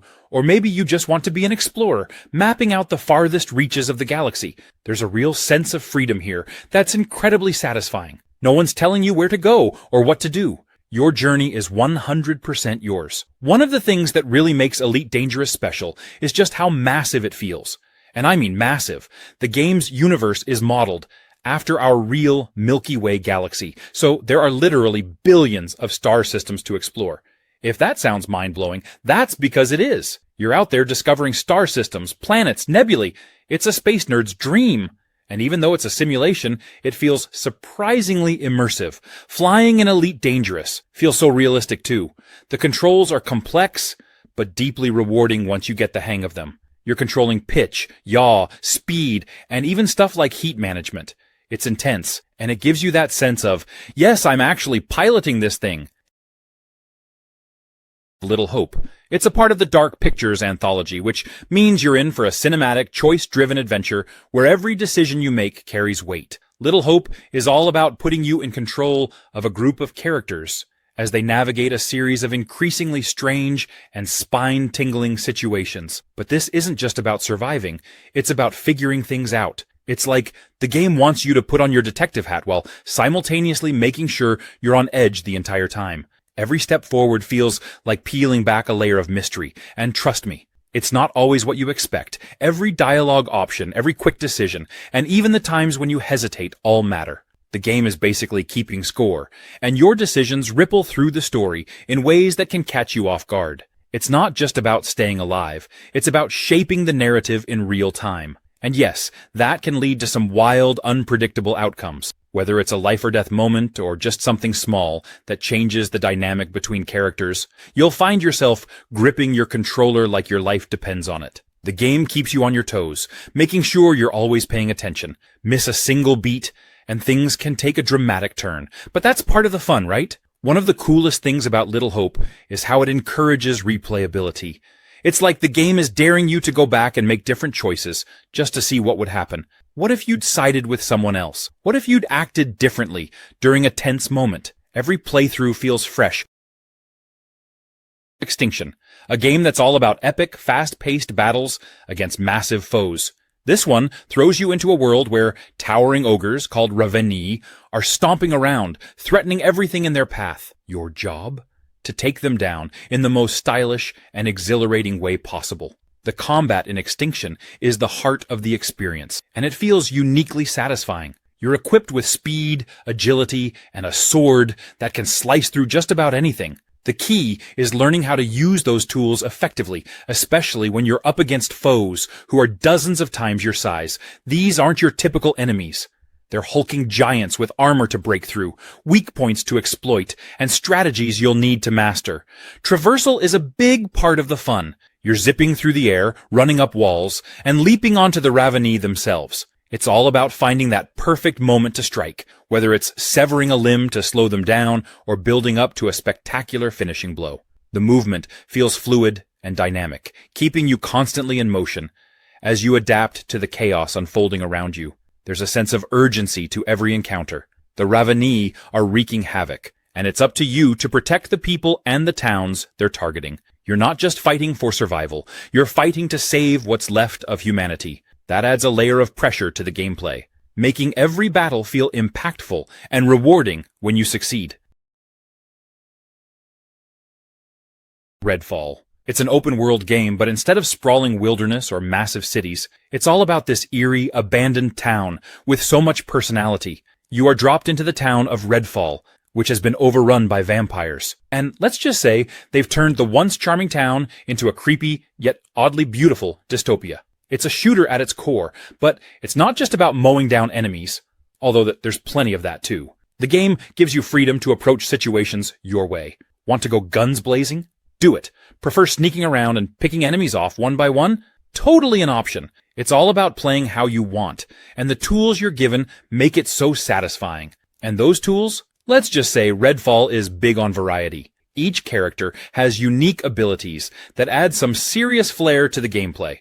Whether it's summoning a spectral elevator, yes really, or using telekinesis to toss enemies around, there's always something cool up your sleeve. It's like mixing supernatural powers with a good old-fashioned arsenal of weapons. Speaking of weapons, the game has some ridiculously fun ones to use. Stake launchers, UV beams, and other vamp-slaying tools feel inventive and impactful. Now, if you're a fan of co-op games, this is where Redfall becomes a must-play. You can team up with friends, each picking a different character with unique skills, and create absolute chaos together. It's one of those games where you'll find yourself yelling, "Wait, check this out." Chernobylite 2. This game dives straight into survival, strategy, and exploration in one of the most iconic and mysterious locations imagined, the Chernobyl exclusion zone. It's all about managing resources, building your base, and facing challenges in a world full of danger and opportunity. You'll spend a lot of time scavenging for resources, which are scattered across the zone. It's not just random junk. Everything you pick up has a purpose. From crafting tools and weapons to upgrading your equipment and base, there's a constant sense of progress as you gather materials and put them to use. Managing your inventory and deciding what's worth carrying is a key part of the experience. The base building system lets you create a space that suits your playstyle. You're not just slapping walls and furniture together. Every decision matters. You'll set up workstations for crafting, create storage areas, and even manage the morale of your crew. Exploration is a huge part of the game, with the zone offering a mix of eerie, abandoned areas and hidden surprises. Every corner has the potential for discovery, whether it's useful resources, interesting locations, or unexpected encounters. The zone isn't static either. Things change over time, and new challenges or opportunities might arise depending on your actions. Combat is intense and tactical, requiring you to think on your feet. You'll need to balance stealth and firepower, deciding when to engage and when to avoid a fight altogether. ROBOCOP Rogue City. This game doesn't just let you step into ROBOCOP's metallic boots. It puts you smack in the middle of a dystopian Detroit, where crime is rampant, and justice is served with a firm robotic hand. And trust me, it's a blast. Playing as this half-man, half-machine powerhouse feels exactly how you'd hope. He's methodical, intimidating, and an unstoppable force of justice. The game does an excellent job of making you feel like an armored tank, but not in a way that makes things too easy. Sure, you're powerful, but you're not invincible, and that balance keeps the gameplay engaging. Speaking of gameplay, it's a mix of first-person shooting, exploration, and some light detective work. The combat is where the game truly shines. ROBOCOP's iconic Auto 9 pistol feels as powerful as it looks, and taking down waves of criminals with pinpoint accuracy is incredibly satisfying. The game leans into that slow, deliberate pacing that comes with being a walking tank. You're not sprinting or diving into cover like in other shooters. Instead, you're stomping forward, taking calculated shots, and soaking up damage like a futuristic juggernaut. It's a refreshing change of pace that feels distinctly ROBOCOP. The enemies are varied enough to keep you on your toes, from low-level thugs to more heavily armed foes. It also gives you moments to slow down and dig into the world around you. There are side missions and investigations that let you flex ROBOCOP's detective abilities. Metaphor, REFANTAZIO. Step into a world where fantasy meets reality in a tale of political intrigue, personal growth, and magical transformations. Set in the United Kingdom of Uchronia, a realm mirroring our own, the story unfolds after the assassination of the king, leading to a power vacuum and a quest for a new monarch. The protagonist, Will, an orphaned boy from the Eldar tribe, embarks on a journey to lift the curse placed upon the kingdom's lost prince, all while navigating a society rife with discrimination and societal divisions. At its core, the game introduces the archetype system, a unique feature where characters manifest abilities based on their inner fears and insecurities. These archetypes serve as both a job system and a reflection of personal growth, allowing characters to evolve and adapt as they confront their inner demons. This system adds depth to the gameplay, offering players a chance to explore various facets of their characters' personalities and abilities. The narrative delves into themes of anxiety, societal expectations, and the dissonance between idealism and reality. Characters grapple with their own fears and aspirations, leading to a story that is both fantastical and deeply human. This exploration of personal and societal challenges provides a rich backdrop for the game's events. Neon White, a game that feels like it was custom-built to blow your mind in the coolest, most stylish way possible. This isn't your typical first-person experience. It's like speedrunning, parkour, and deck building got together, had a brainstorming session, and created something truly unique. Here's the deal. Neon White is all about speed and precision. The game challenges you to blaze through beautifully designed levels as fast as you can, pulling off incredible stunts along the way. But it's not just about running. This is a game of strategy too. Instead of traditional weapons, you're working with soul cards, which double as both guns and movement abilities. For example, you might have a card that's a pistol, but also lets you do a double jump if you discard it. Figuring out when to shoot and when to use those movement abilities is the secret sauce that makes this game so addictive. And let me tell you, the levels in Neon White, they're like handcrafted puzzles designed to mess with your head. In the best way. Every stage feels like a playground where the developers are daring you to figure out the fastest route. Sure, you can go from point A to point B like a normal player, but the real fun is in discovering shortcuts, nailing perfect jumps, and optimizing every second of your run. The moment you realize you can shave a few milliseconds off your time, chef's kiss. The gameplay loop here is genius. You'll find yourself constantly replaying levels, not because you have to, but because you want to. Risk of Rain 2. This is a roguelike, yes, but calling it just a roguelike feels like calling a thunderstorm a bit of rain. It's an ever-escalating frenzy of action, strategy, and pure unpredictability that keeps you glued to the screen, run after glorious run. You're dropped onto strange alien planets, teeming with enemies that start out manageable, until they're not. Each run begins as a tense exploration, where you gather items, power up, and prepare for what's next. But here's the kicker. The longer you survive, the harder things get. It's not a gradual curve. It's more like, oh, you're doing well? Let's see how you handle this. It's frantic, chaotic, and exactly what makes this game such a rush. Every time you pick up an item, you're adding a new twist to how you play. Maybe you've got a healing drone buzzing around to keep you alive. Or maybe you've stacked enough speed boosts to outrun your own shadow. The combinations are endless, and every run feels fresh, because no two builds are ever quite the same. And the characters? Each one plays completely differently. Whether you're firing precise shots from afar, brawling up close, or zipping around like a hyperactive space ninja, there's a survivor that fits your vibe. But the real fun? Figuring out how to make each one shine with the right items. You'll constantly discover new ways to turn a decent character into an unstoppable force of destruction. But the real charm of Risk of Rain 2 is in its unpredictability. GTFO, a game that doesn't just ask you to work as a team. It demands it, like your survival depends on it. Spoiler, it totally does. This is a hardcore co-op shooter that throws you and 3 friends, or brave strangers, into the most intense underground nightmare you can imagine. And it's all about thinking on your feet, communicating, and staying calm when things inevitably go sideways. Imagine being dropped into a labyrinth of claustrophobic corridors, where every corner hides danger, and every decision feels like life or death. Your goal is simple: complete objectives, and make it out alive. Simple, sure, but not easy. The game thrives on tension, keeping you constantly on edge as you strategize, sneak, and fight your way through environments that seem to want you dead. But let's be real. The heart of this game is the teamwork. You're not just playing alongside your squad, you're relying on them. Every mission demands coordination. Who's carrying the gear? Who's got the sentry turret? Who's watching the rear? And when it comes time to deal with the horrifying enemies lurking in the dark, communication is key. You can't just run in guns blazing unless you want a swift and brutal end. Stealth, precision, and timing are your best friends. And when things get loud, because they will, you'd better have a plan. The game gives you an arsenal to play with. But it's not just about picking your favorite weapon and calling it a day. You've got to think strategically. Every tool, from motion sensors to deployable turrets, has a purpose.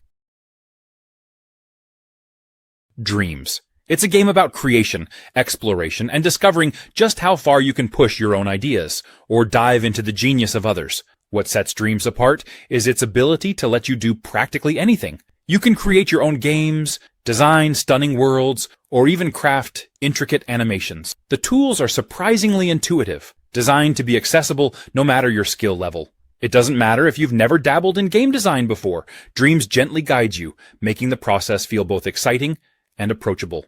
Playing in the Dreamyverse is where the magic really kicks off. This is the hub where players share their creations, and it's like opening an endless treasure chest of experiences. You never know what you'll find. Quirky little platformers, deeply emotional narratives, wild experiments, or even hilarious minigames. Every corner of the Dreamyverse feels like a surprise waiting to unfold, and it's all powered by the creativity of the community. The beauty of Dreams lies in how it connects people. One person's creative spark can inspire another's masterpiece. You can collaborate, remix someone else's creation, or just lose yourself exploring what others have made. It's a constant flow of ideas, where the act of sharing and experiencing feels just as rewarding as creating something yourself. Even if building isn't your thing, Dreams still offers so much to enjoy. The curated content is incredible, showcasing just how diverse and talented the community is. Armored Core 6.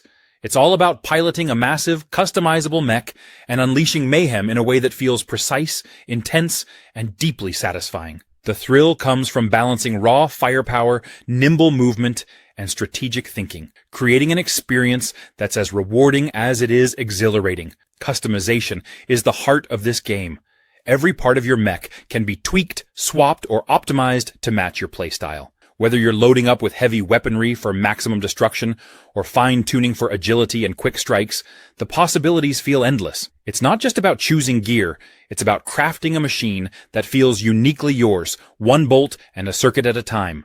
Combat is a dance of destruction. You're not just piloting a mech, you're commanding a war machine that can jump, dodge, and unleash devastating attacks in a fluid, kinetic way. The controls feel tight and responsive, making every encounter feel like a test of skill and strategy. Enemies are varied and challenging, requiring you to think on your feet and adapt quickly. It's a perfect blend of chaos and precision, where victory feels earned and every skirmish keeps you engaged. The arenas are designed to push your abilities to the limit. From tight spaces that demand precision to open battlegrounds that test your maneuverability, each environment feels like it's made to challenge your mech-building skills and combat instincts.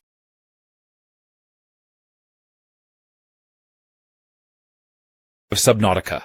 This game is a total gem for anyone who loves exploration, survival, and a hint of mystery. You start out stranded on an alien ocean planet. There's this incredible mix of wonder and tension as you explore. It's like the game is always pushing you to go a little bit deeper, a little bit further, just to see what's out there. One of the things I absolutely love about Subnautica is how it nails the feeling of discovery. The ocean is vast, and filled with all sorts of creatures, plants, and places that are as beautiful as they are mysterious. Every time you dive, you're uncovering new things that make you feel like a real explorer. And even though it's underwater, the world feels so alive. From shallow coral reefs that are bright and colorful to the darker, deeper zones that get way more intimidating. It's all crafted with so much detail. You've got to manage your oxygen, food, water. It's challenging, but in a way that feels fair and really keeps you on your toes. There's something so satisfying about scavenging for resources, crafting equipment, and upgrading your gear as you go. Slowly building up your tools to explore deeper and farther feels super rewarding. It's like every small success is a huge win, and you get this incredible sense of progress. And the creatures? They're incredible. Some are friendly, just minding their own business, but others? Well, let's just say there are a few surprises in the deep that make your heart race. The game does this brilliant job of making you feel small, like you're just one tiny part. Hi-Fi Rush. It's the kind of game that feels like an electric jolt of energy from start to finish. It's all about rhythm, creativity, and a relentless sense of fun. Imagine a world where everything, movement, combat, and even the environment syncs up to a beat. That's the magic of this game. It's not just about playing. It's about feeling like you're part of a live performance that you control. The combat is an absolute standout. Every punch, kick, and combo you unleash flows perfectly with the rhythm, making fights feel like a dance you're conducting. The game doesn't just let you attack enemies. It turns every battle into a chance to express yourself. Timing is key, and when you hit that perfect rhythm, it feels like you're in complete harmony with the game. You're not just fighting, you're performing, and it's exhilarating. The gameplay keeps things fresh by throwing new challenges your way. It's not just about mastering the rhythm in combat. It's about learning how to adapt that rhythm to different situations. Whether you're dealing with tricky enemies, environmental hazards, or clever puzzles, the game always keeps you on your toes. It's the kind of experience that pushes you to keep improving, but it never feels frustrating. Every success feels earned, and every failure just makes you want to dive back in for another try. Hi-Fi Rush is pure, unfiltered fun, wrapped in a rhythm-based action package. Every dollar spent on this game feels like a note in a perfect melody.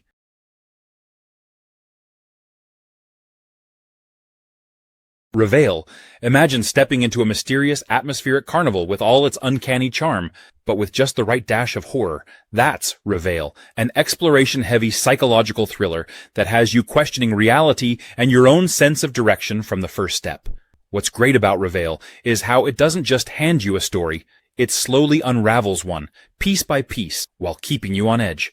The game has this captivating way of drawing you in with puzzles and clues, letting you uncover bits of the story at your own pace. It's all about discovery, and you're never sure what's waiting around the next corner. The narrative feels like a mystery you're dying to solve, but it's also unsettling enough to make you hesitate. There's something almost nostalgic about exploring these rundown carnival grounds. It's creepy but familiar, like a strange childhood memory you'd almost forgotten. REVEIL doesn't just throw easy challenges at you. It's got puzzles that require you to think, explore, and sometimes double back. But they're the good kind of puzzles, the ones that make you feel clever for solving them. You might need to pay attention to the tiniest details, or remember something you saw in a completely different area, which adds a layer of satisfaction when you piece it together. It's not just about clicking things until they work. It's about truly engaging with the environment and letting the story unfold through your interactions. Every location feels crafted to add to the story.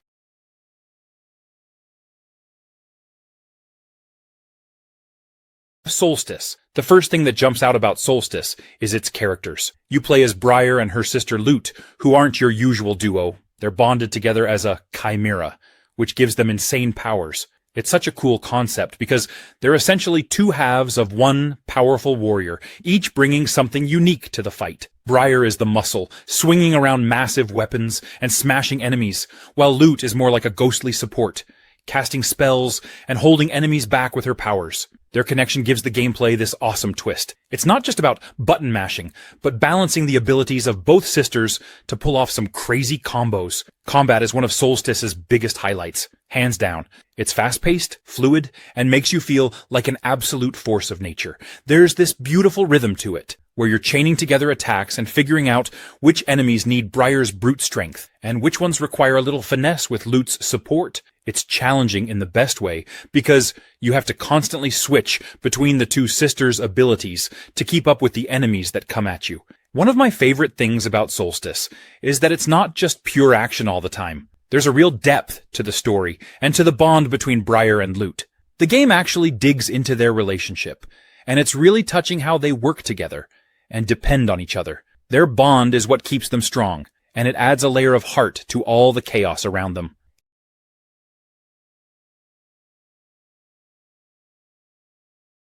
Brothers: A Tale of Two Sons. If you've played the original, you already know how special it is. But this remake? It somehow takes that emotional journey and makes it even more impactful. The core of the game remains the same. You're controlling two brothers on a quest to save their father. But the visual and gameplay enhancements in the remake make it feel even more immersive and engaging. The puzzles and challenges you face along the way are simple, but satisfying. Most of them revolve around using the brothers' different abilities. The older brother is stronger, while the younger one is more agile. But what makes them interesting is how they force you to think about the brothers as a team. One of the standout features of Brothers is its unique control scheme, where you control both brothers simultaneously using one controller. It sounds tricky at first, but you quickly get the hang of it, and it's such a clever way to tell this story. The older brother is controlled with one thumbstick, and the younger brother with the other, which creates this sense of connection between them. You're not just watching their bond. You're physically controlling it, which makes the emotional beats hit even harder. What I love about this game is how it tells its story without using any real dialogue. Everything is conveyed through body language, facial expressions, and the way the brothers interact with the world. It's so effective, and it proves that you don't need tons of exposition to tell a deeply emotional story. You're not just playing a game, you're living through these brothers' journey. Echo. This is one of those games that feels like it was crafted in some strange secret lab, where the only rule was, let's make something nobody's ever seen before. Imagine you're in this opulent, endless palace, like picture a space-age Versailles. It's pristine, beautiful, but also eerie. You're playing as N, someone who's just arrived in this surreal, otherworldly structure. But the kicker? The palace learns from you. Yeah, it watches what you do, takes notes, and then uses your own tactics against you. Think about that for a second. Let me give you an example. Say you're sneaking around, trying to avoid being spotted, and you decide to play it cool. Stick to the shadows, avoid unnecessary risks. Well, the palace is watching. It sees you being all stealthy and thinks, sneaking seems like a good idea. Now, suddenly, the enemies start sneaking around too. But maybe you're more of a run-and-gun type. If you sprint and blast your way through, guess what? The palace learns that too. And now you're dealing with enemies that sprint and blast you. The entire gameplay revolves around this dynamic. And it's genius. Every few minutes, the palace resets, like hitting a giant refresh button. And the rules of engagement completely change. Maybe it's aggressive now, maybe it's passive. It keeps you constantly on your toes, second-guessing every single move you make. What's really cool is how it makes you question your own strategies. It's like the game is saying, okay, you can do whatever you want, but are you sure you're ready to face yourself? MADiSON. This isn't a game where you're armed to the teeth, mowing down monsters. No, MADiSON wants you to feel vulnerable, to keep you constantly on edge as you navigate its twisted world. One of the standout features of MADiSON is its use of the Polaroid camera. Yes, a camera. This isn't just some random gadget. It's your main tool for interacting with the world. The camera lets you capture moments, uncover hidden clues, and even reveal things that shouldn't be there. It's a simple mechanic, but it's used in such a clever way that it becomes the heart of the gameplay. Every time you raise the camera, there's this mix of excitement and dread. What will the photo show? Is it something you missed, or is it something you really wish you hadn't seen? The puzzles in this game aren't just there to slow you down. They're intricately tied to the environment and the story. You'll find yourself piecing together clues in ways that feel organic, almost like you're unraveling a mystery in real time. It's satisfying when you solve something, but there's always that lingering unease, like you're peeling back layers of something you might regret uncovering. What really makes MADiSON unique, though, is its pacing. The game knows exactly when to turn up the tension and when to give you a moment to breathe. It's a delicate balance, and MADiSON nails it. Just when you think you've figured out its rhythm, it shifts, throwing you off balance in the best way possible.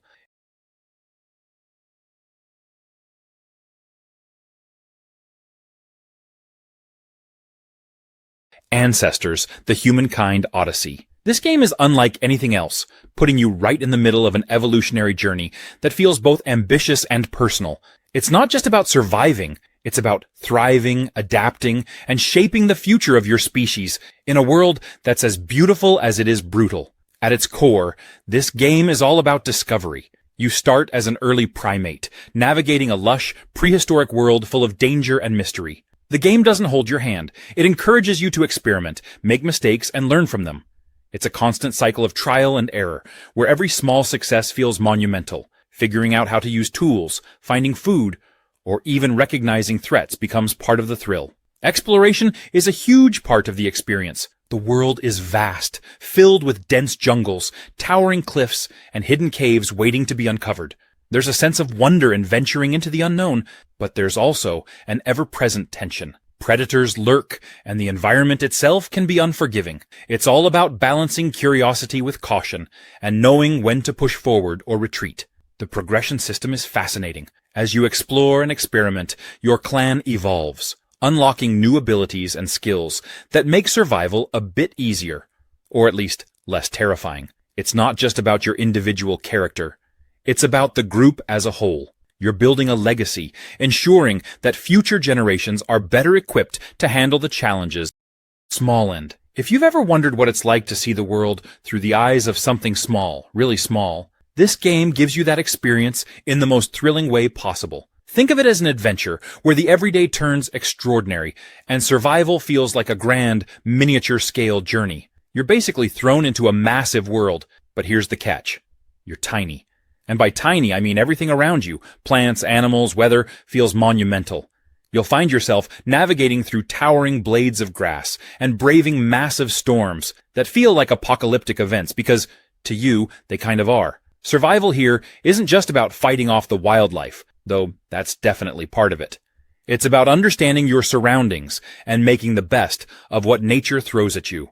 You'll forage for resources, craft tools, and build shelters, all while keeping an eye on your hunger, stamina, and health. Bugs and critters aren't just background details. They're your neighbors, your enemies, and sometimes even your allies. Each creature has its own behavior, and figuring out how to coexist or defend yourself feels like a constant puzzle that keeps you on your toes. The crafting and building in Small End are a big highlight. Everything you create feels purposeful, whether it's a cozy little shelter to hide from the rain or a piece of gear that helps you traverse a tricky part of the environment. You start to really appreciate the world in a way you wouldn't in other games.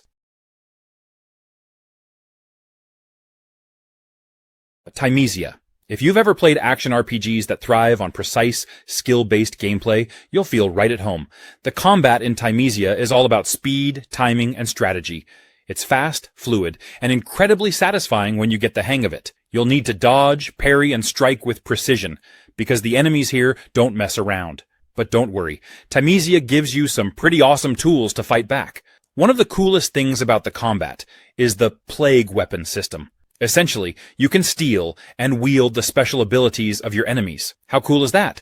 It's like turning their own power against them, and it adds a whole new layer of strategy. You can customize your playstyle by collecting and upgrading these plague weapons, so whether you want to focus on raw damage, ranged attacks, or something more tactical, the game lets you experiment. What's great is that Thymesia doesn't waste your time. It's a tight, streamlined experience that respects the player. There's no endless grinding or filler.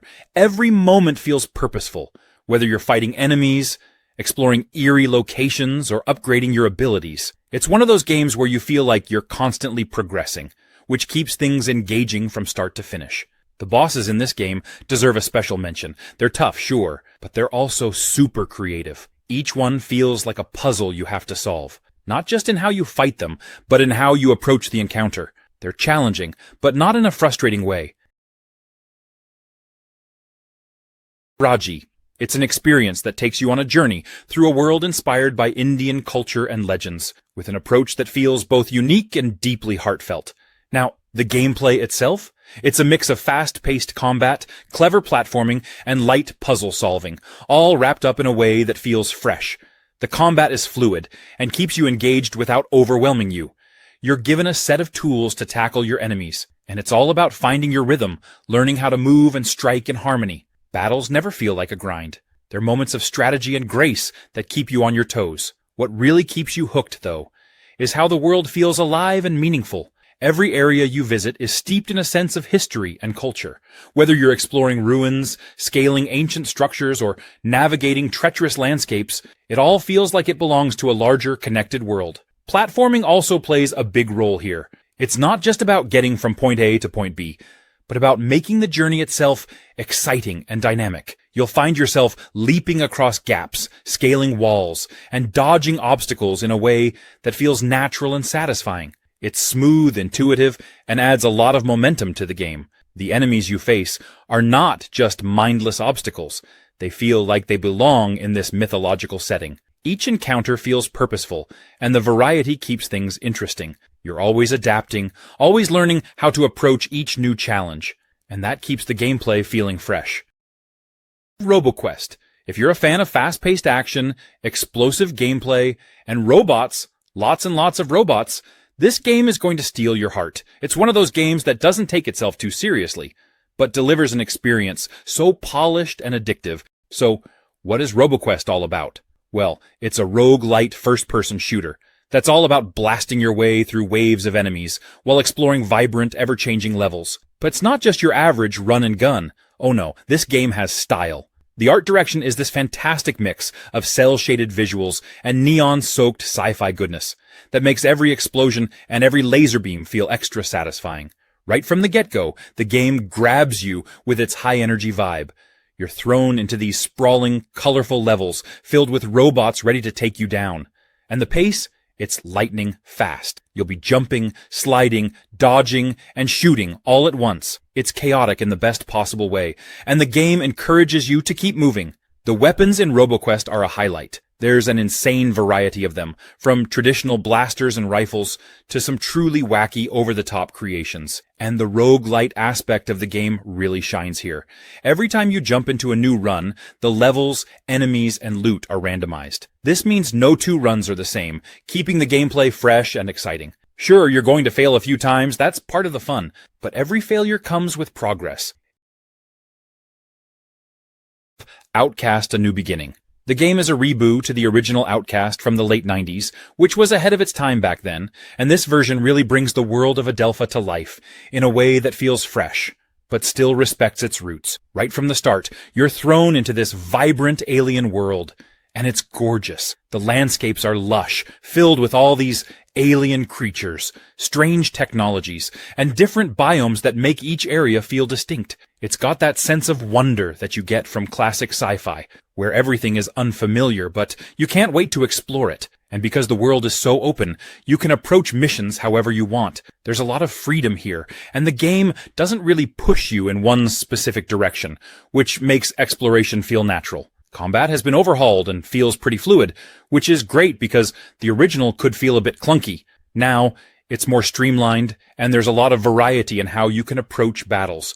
You've got futuristic weapons, gadgets, and some tactical options that let you outthink enemies instead of just outgunning them. But it's not just about the combat. The game really rewards you for taking the time to talk to NPCs, explore, and get immersed in the world.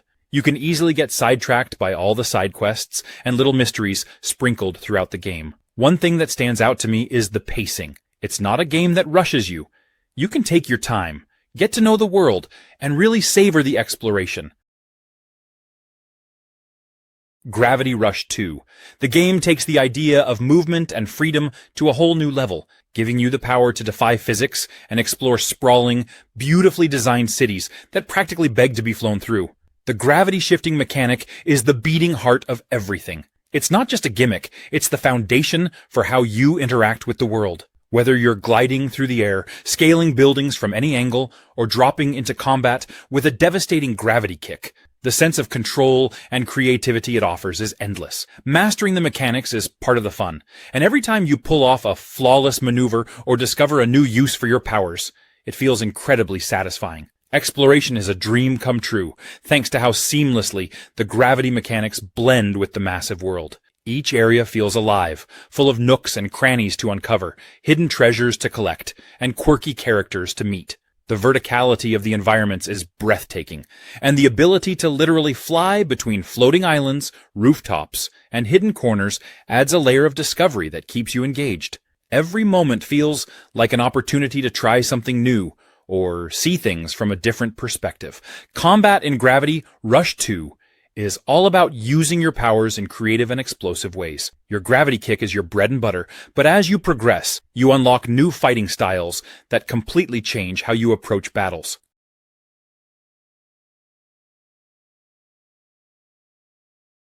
Kong Survival Instinct, a game that lets you step into the massive, earth-shaking footsteps of one of the most iconic creatures in pop culture. This is a game that makes you feel like Kong. It's all about raw power, primal instincts, and the thrill of survival, all rolled into one epic experience. The core of the game is exactly what you'd expect from the title: survival. But don't think for a second, it's as simple as smashing things and moving on. Sure, there's plenty of smashing.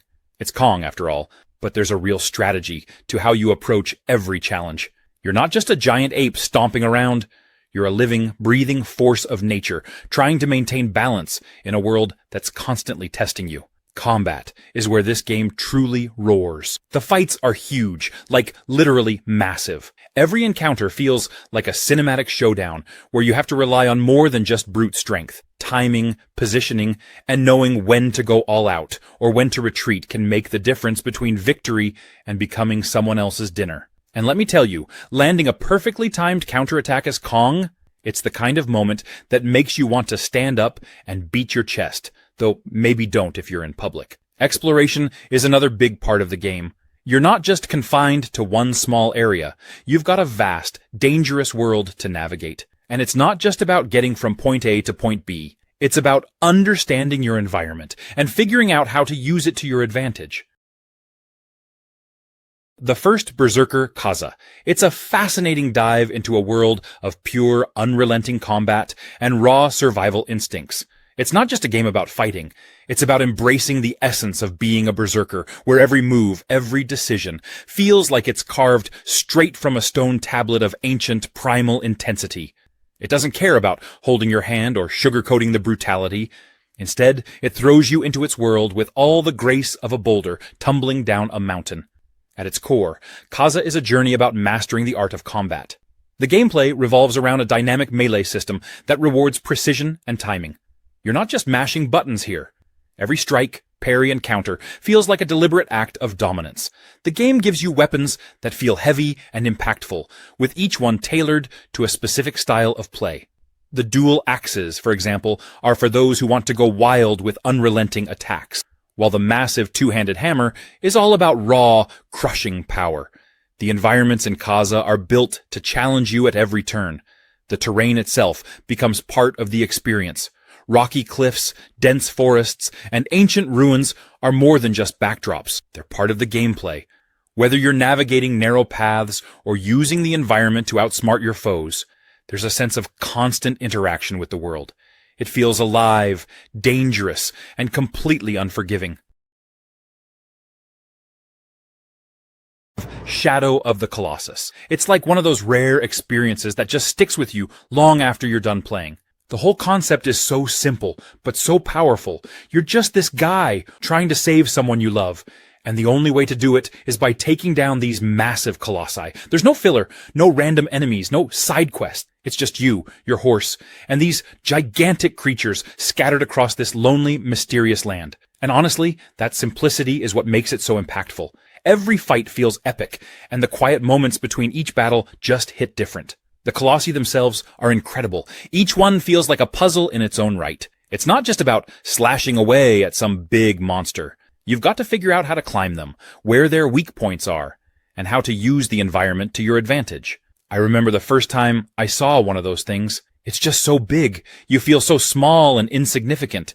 And then when you finally manage to climb up and take it down, it's such an intense feeling. But at the same time, there's this weird sadness that comes with it, like you're not sure if what you're doing is really the right thing. I also love how the story is told in such a subtle way. There's not a lot of dialogue or cutscenes, but the emotions are all there. You can just feel Wander's desperation and determination, even though he barely says a word. And as the game progresses, you start to notice the toll that killing these colossi is taking on him. It's not just a straightforward hero's journey. There's a price to pay. Still wakes the deep. At first, I wasn't sure what to expect. An oil rig in the middle of the ocean doesn't exactly scream horror, right? But once I started playing, I realized how wrong I was. It nails that sense of isolation and dread right from the beginning. The setting is perfect for a game like this. You're stuck on this creaky, unstable structure, surrounded by nothing but endless water. It gives you this eerie, sinking feeling, pun intended, that something horrible is going to happen. The atmosphere is what really grabbed me. From the second you step onto that rig, you can feel the tension. Everything is dark and claustrophobic, with narrow hallways, low ceilings, and machinery clanking all around you. The sound of the ocean crashing against the metal walls is always there, adding this constant layer of anxiety. Every time I turned a corner, I half expected something to jump out.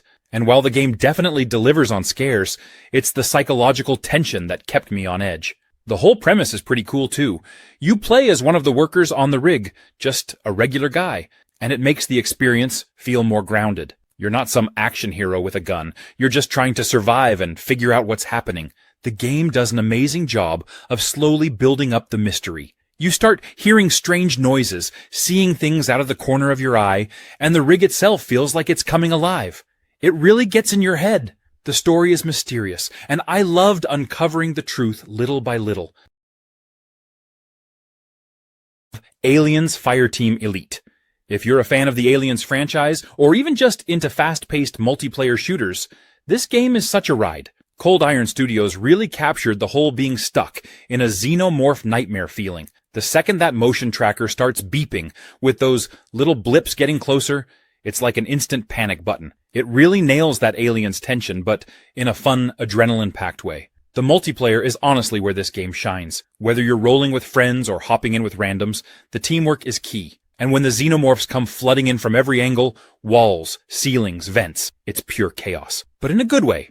Every firefight is intense, and it feels so satisfying when you survive a wave with your team by your side. I had a blast trying out the different classes. At first, I was all about the gunner, just laying down fire. But once I switched to the technician and started dropping turrets, it was game-changing. Each class has its own strengths, and when everyone's working together, it's like this perfect mix of strategy and mayhem. The levels are awesome too. You're moving through these dark industrial corridors, alien hives, and abandoned stations. It feels just like stepping into the aliens' universe. And while the xenomorphs are the main threat, they throw in some surprises, like synthetic enemies, which keeps things interesting and adds some variety to the combat. The progression system kept me hooked too.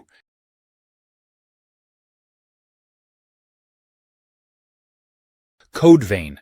You're thrown into a post-apocalyptic world where humanity has taken a back seat, and beings called revenants, basically superpowered humans with a thirst for blood, are struggling to keep it together. The kicker? You're one of them. That means you've got abilities and strengths that make you feel like an absolute powerhouse. But there's always a price to pay. This constant balancing act between unleashing your potential and managing your limits is one of the most intriguing aspects of the game. What really sets Code Vein apart is how much control it gives you. This is not a one-size-fits-all experience. From the moment you start, you're shaping your character to be exactly who you want them to be. Want to wield massive swords and crush enemies with brute force? Go for it. Prefer a faster, more agile approach? You can do that too. And it doesn't stop at weapons. Your blood code, basically your character's skill set, lets you completely change your playstyle on the fly. You're not locked into one way of playing, which is great because it encourages experimentation. Every fight becomes an opportunity to try something new, to push your limits, and to see what works best. Combat in Code Vein is where the magic happens. It's not just about mashing buttons and hoping for the best. No, this game wants you to think, to strategize. Every enemy feels like a challenge, but not in an unfair way. Timing, positioning, and knowing when to go all in or when to back off are key. Bleak Faith. Forsaken. Diving into this game feels like stepping into a colossal maze, where every corridor, bridge, and stairway stretches endlessly. The environment is vast and interconnected, offering a sense of scale that's both impressive and overwhelming. Navigating through this world requires patience and a keen sense of direction, as the paths often twist and turn in unexpected ways. Combat is deliberate and requires careful timing. Each encounter demands attention, with enemies that can be unforgiving if underestimated. The mechanics are straightforward, but mastering them takes practice. Dodging, blocking, and striking at the right moment becomes second nature as you progress. Exploration is a significant aspect, with numerous hidden areas and secrets waiting to be discovered. The world is designed to encourage curiosity, rewarding those who take the time to venture off the beaten path. However, some areas may feel repetitive or lack clear direction, which can lead to moments of frustration. The game offers a variety of weapons and equipment, allowing for customization to suit different playstyles. Experimenting with different gear combinations can lead to new strategies and approaches to combat. Upgrading equipment and finding the right balance between offense and defense adds depth to the gameplay. While the game has its challenges, it also has moments of brilliance. The Expanse, a Telltale series. This one is for anyone who's into deep space, tough decisions, and a little bit of mystery. The game is set in the world of The Expanse, and if you're already a fan of the series, you're in for a real treat. You get to step into the boots of Kamina Drummer, who's an awesome character from the show, and navigate your way through the intense, high-stakes life aboard a scavenger ship in the asteroid belt. The gameplay is all about making decisions that impact not just the story, but the relationships between you and your crew. And trust me, you'll want to pay attention to every conversation and action, because the choices are big and have consequences. This game is a lot like the other Telltale titles you might know. Lots of dialogue, quick decisions, and that deep emotional storytelling. But The Expanse brings in some cool twists. Zero-gravity environments are a huge part of the experience. So you're not just walking around like you would in any other game. You're floating, using mag boots, and having to adjust to movement that feels more like you're actually in space, which is honestly a great touch. It's not just about talking to characters and choosing what to say. It's about navigating these intense, disorienting situations where every action feels a little more dangerous and impactful. One of the best parts of the game is how your choices shape everything. It's not just about picking what you think sounds good in the moment. You'll be making decisions that seriously affect how things play out for the crew. Big Helmet Heroes, a 3D beat-em-up game that's all about action, teamwork, and having a blast with your friends. It's got this quirky charm that pulls you in right away. You'll get to control a team of 29 heroes, each with their own cool powers, as you fight your way through fun, challenging battles. The game is built for co-op play, which means you and a friend can jump in together and tackle everything the game throws at you. Whether you're teaming up to take down hordes of enemies or just having fun experimenting with different heroes, it's a game that encourages working together. The combat is fast-paced and satisfying, with each hero offering something unique, so you can mix up your strategy to keep things fresh.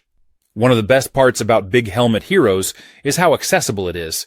You don't need to be a pro gamer to jump in and enjoy it. The gameplay is straightforward and fun, with just enough challenge to keep you hooked without feeling like you're stuck.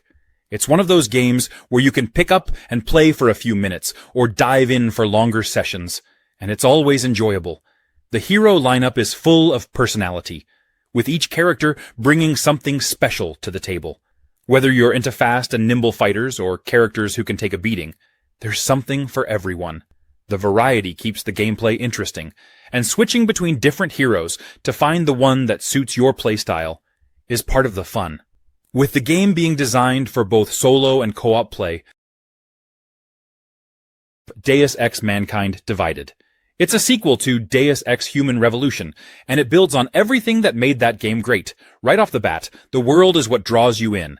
It's set in a future where people with cybernetic enhancements, or AUGs, are treated like outcasts, and it really dives into these deep themes of segregation and oppression. You play as Adam Jensen, who's basically the coolest, most badass augmented human ever. He's got all these crazy high-tech upgrades that you can customize, and that's one of the best things about the game. It lets you play the way you want.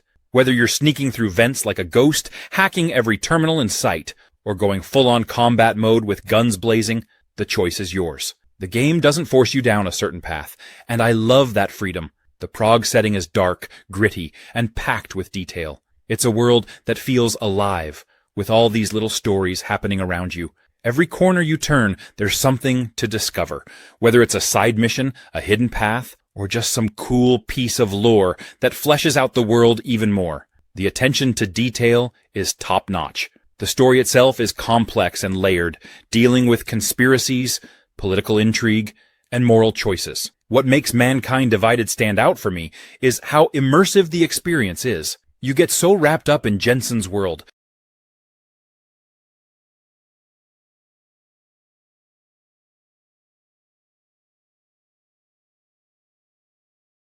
Aliens: Dark Descent, a game that takes the intense, nerve-wracking universe of Aliens and blends it with some seriously engaging tactical gameplay.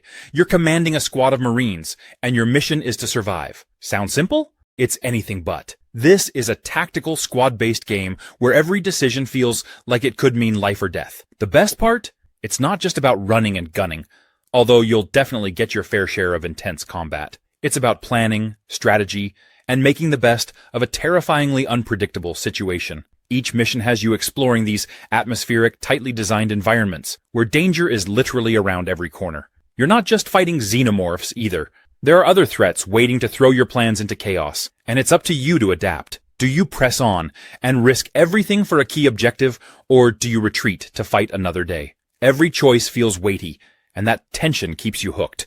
What's super cool is how the game balances real-time action with tactical pause moments. When things get hairy, and they will, you can slow down the action to issue orders to your squad. As you play, your squad gains experience, new abilities, and better gear, which gives you more tools to deal with the escalating challenges. But there's also a sense of fragility. These are humans, not superheroes. Losing a Marine is a big deal, and it makes every choice feel important.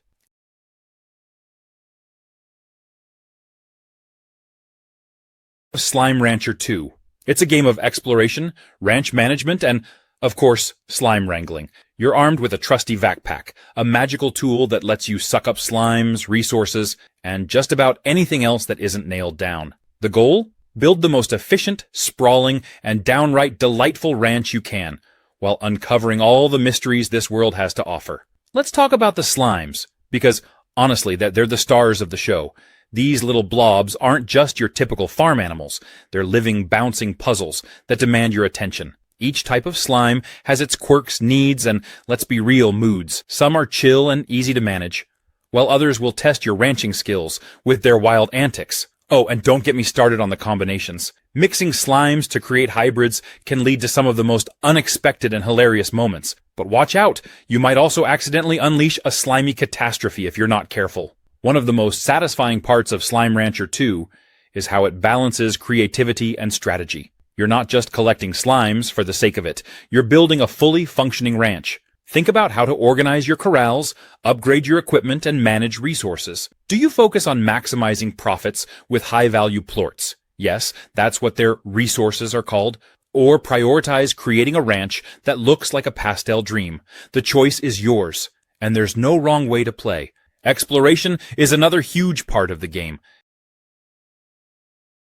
Pummel Party. This is the ultimate mix of friendship, chaos, and straight-up mayhem. Pummel Party throws you and your crew into a board game-style battleground where every turn is an opportunity to outsmart, sabotage, or just outright obliterate your opponents. It's a game where alliances are temporary, betrayals are inevitable, and no one is safe from the chaos. The game starts with a board that looks innocent enough, but don't let that fool you. Every space you land on has the potential to change the game completely. Whether it's gifting you some much-needed health or throwing you into a situation that will have everyone laughing or screaming. The dice rolls dictate your path, but it's your choices and your timing that can turn the tide in your favor. What sets Pummel Party apart is the arsenal of absolutely ridiculous weapons and tools at your disposal. Whether it's a boxing glove that can knock someone halfway across the board, or a beehive swarm that hunts down your friends, every item feels over the top and perfectly designed to ruin someone's day in the best way possible. You're not just rolling dice. You're plotting how to use these weapons to climb to the top or drag everyone else down with you. The minigames are the heart and soul of Pummel Party. After each turn, you dive into a competition that could be anything from dodging obstacles to collecting items or just beating each other up. These minigames are fast-paced, chaotic, and often wildly unpredictable. Remnant 2.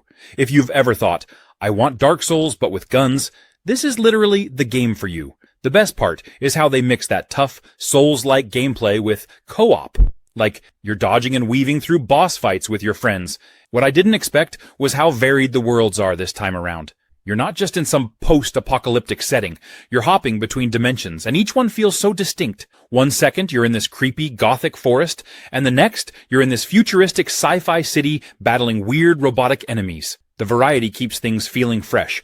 Like you're never sure what the game's gonna throw at you next. Speaking of enemies, oh man, they do not mess around in this game. Every time you enter a new area, you get this uneasy feeling like, okay, what's gonna try to kill me here? And the bosses? Don't even get me started. They're so creative and challenging. It's like a new puzzle every time you face one. You're constantly trying to figure out the patterns, the weak spots, and how to stay alive. It's tough, but in a way that makes you want to keep trying. You know that feeling when a boss wipes the floor with you for the 10th time, but you finally crack it, and you just feel like a god? That's what Remnant 2 is all about. I think what really hooked me, though, is the way the game encourages you to try different builds. You've got these archetypes, right? And each one changes how you approach combat. Like, do you want to be the tanky guy, soaking up hits, or the guy running around sniping from the back? You can switch it up mid-game, too. Metal Hellsinger. If you've ever wished Doom had more rhythm and a killer soundtrack that makes you want to headbang mid-game, you're in for a ride. First off, the concept is pure genius. It's a rhythm-based first-person shooter. Yeah, you heard me. Rhythm and shooting. You're in the middle of a demon-infested hellscape, blasting away with a shotgun or swinging some other deadly weapon, and you've got to time your attacks to the beat of this insane heavy metal music. Sounds chaotic? It absolutely is. But it's the good kind of chaos, the kind that makes you feel like a total rock star. Now, let me be honest, the first time I jumped into the game, I thought, I've played shooters before, this will be easy. Nope. The rhythm mechanic hit me like a brick wall. You can't just spam the fire button and hope for the best. You've got to listen, feel the beat, and sync your movements. It's kind of like dancing. If dancing involved destroying legions of demons with a flaming skull companion whispering ominous things in your ear. But when it clicks, oh man, it's euphoric. You're dodging attacks, timing your shots perfectly, and suddenly the music starts layering. The vocals kick in when you're hitting your groove, and it feels like the entire world is cheering you on. I caught myself grinning like a maniac more times than I'd like to admit. What I really appreciate about Metal Hellsinger is how it keeps you coming back. Even if you finish a level, you're going to want to replay it. Not just to get a better score, but because the gameplay loop is so addictive. It's like this perfect mix of challenge and reward. Journey. Journey isn't here to lecture you or make you solve impossible puzzles. Instead, it's all about the simple joy of exploration and connection, with a little mystery sprinkled in for good measure. This is a quiet, reflective kind of adventure, where every step feels like it has meaning. You start as a cloaked figure standing in the middle of a vast desert, and ahead of you in the distance is a mountain. That's it. Your goal is clear. Reach that mountain. But how you get there, and what you discover along the way, is where the magic happens. What makes Journey special is its simplicity. There's no clutter, no endless menus, no complicated mechanics, no overwhelming tutorials. The game trusts you to figure things out as you go, and it's designed in a way that feels completely natural. You move, you explore, and you interact with the world in a way that feels intuitive. Even if you're new to games, it's almost like the game is gently guiding you without ever making it obvious. One of the coolest things about Journey is how it handles connection. At some point during your playthrough, you might notice another figure wandering the desert. A figure just like you. This isn't an NPC or a random AI. It's another player, somewhere out in the world, experiencing the same journey you are. You don't know their name, you can't send them messages, and there's no chat box. Instead, you communicate in the simplest way possible, through actions and little chirps of sound.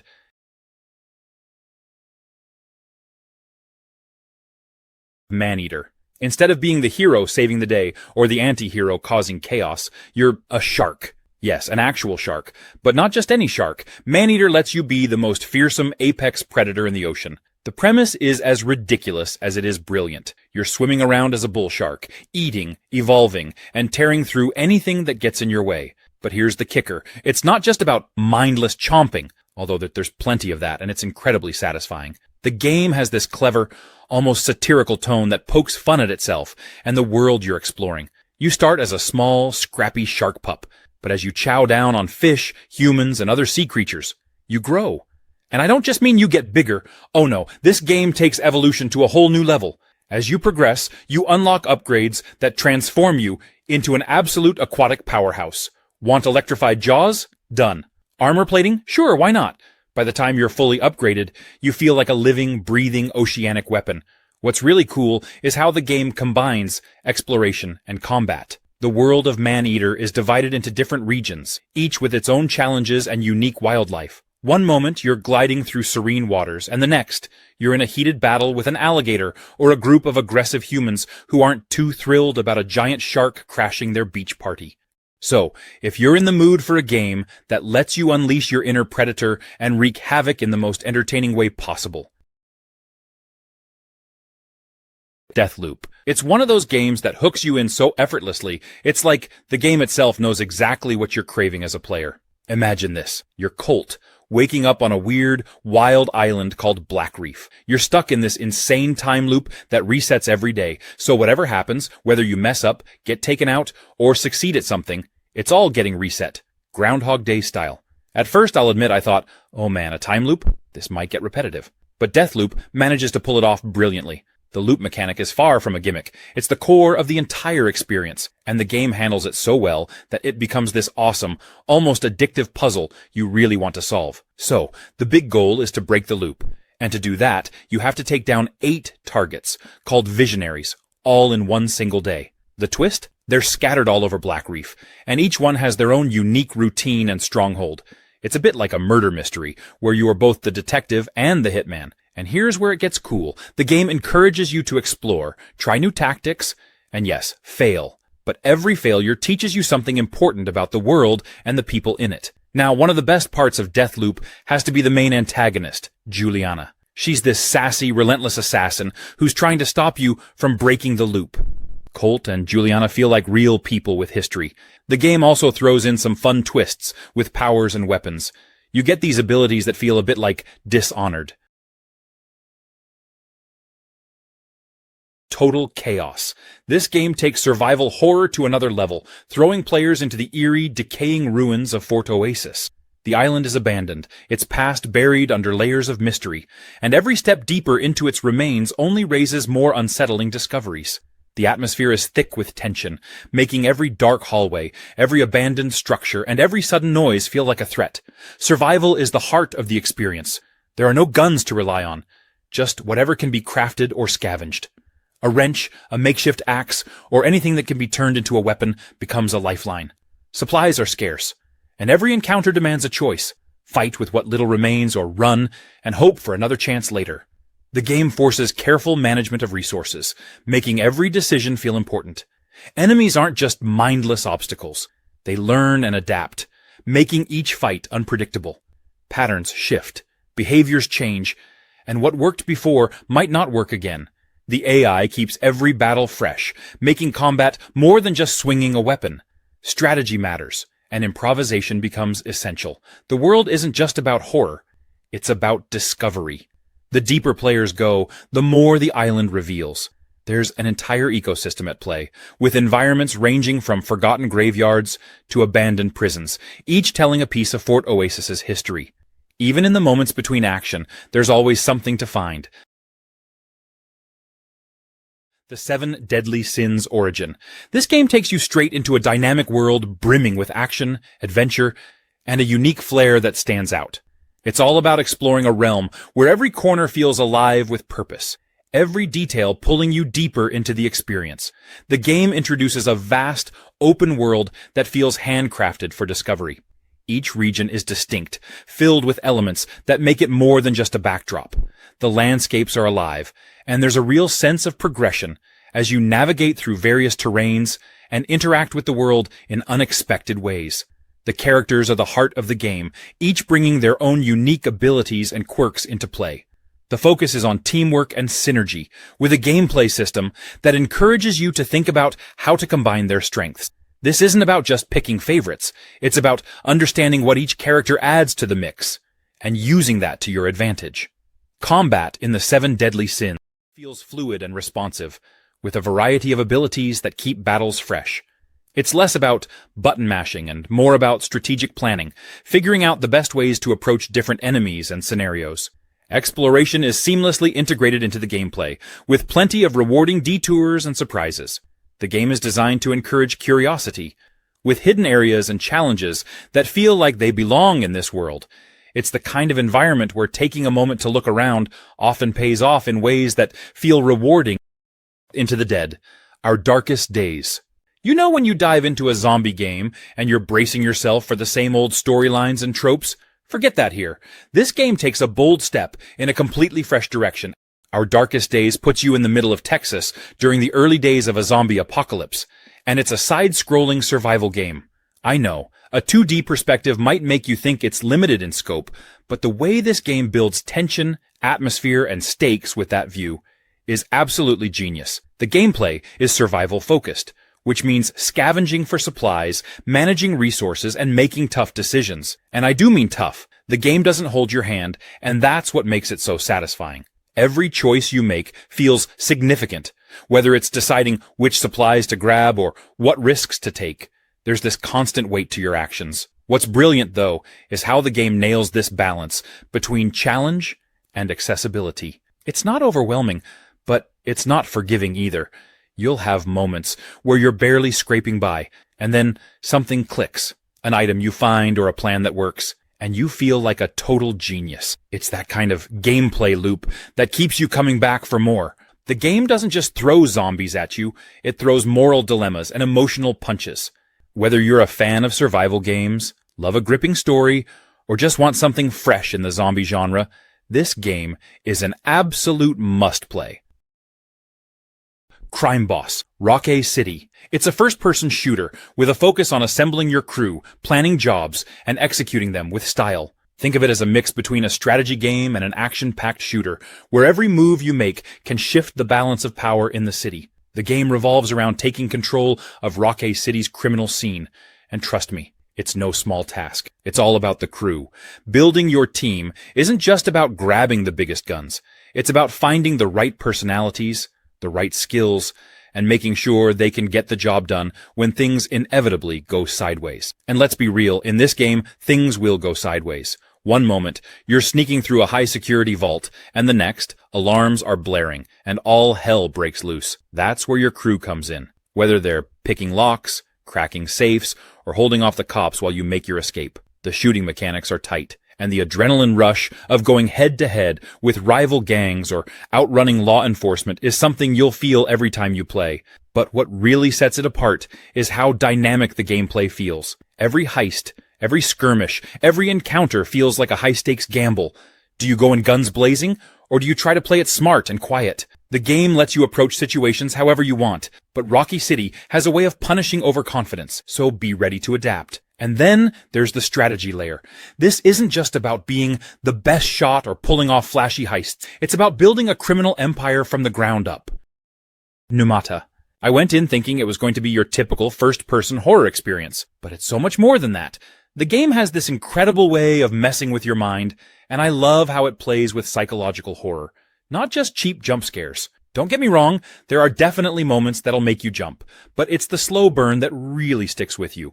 One thing I really appreciated, you're kind of left to figure things out on your own, which adds to the immersion. The puzzles are clever without being frustrating, and they're tied into the story in such a cool way.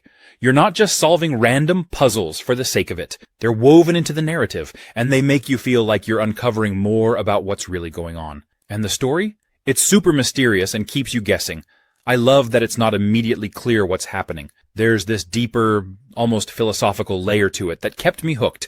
You start piecing things together as you go, and the more you learn, the creepier it gets. I remember getting to certain parts and being like, wait, what is going on? But in a good way, where it pushes you to keep exploring. The game also plays around with reality a lot, and I think that's one of its strongest points. There were moments where I wasn't sure if what I was seeing was real or if it was just in the character's head. It messes with your perception, which is perfect for a horror game. It really feels like you're experiencing a psychological breakdown, and it's a ride from start to finish. It's one of those games that sticks with you after you finish playing, making you think about the story and what it all means. Returnal. So the first thing you need to know about Returnal is that it's a roguelike, which means you're going to die. A lot. And that's okay because every death is a chance to learn, improve, and push just a little bit further. The game drops you into this eerie, alien world where everything is trying to kill you.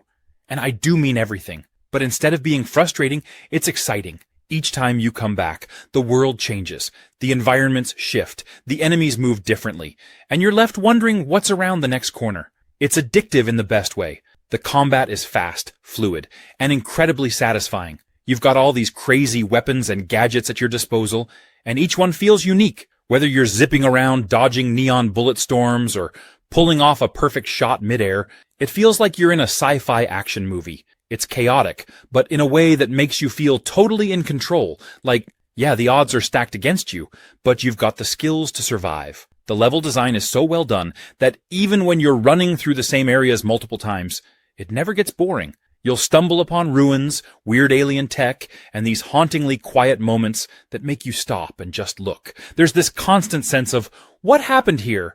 That drives you to explore deeper. And this game is tough. It's not going to hold your hand or let you off easy. But when you finally overcome a challenging boss or make it further than you ever have before, it's the best feeling in the world.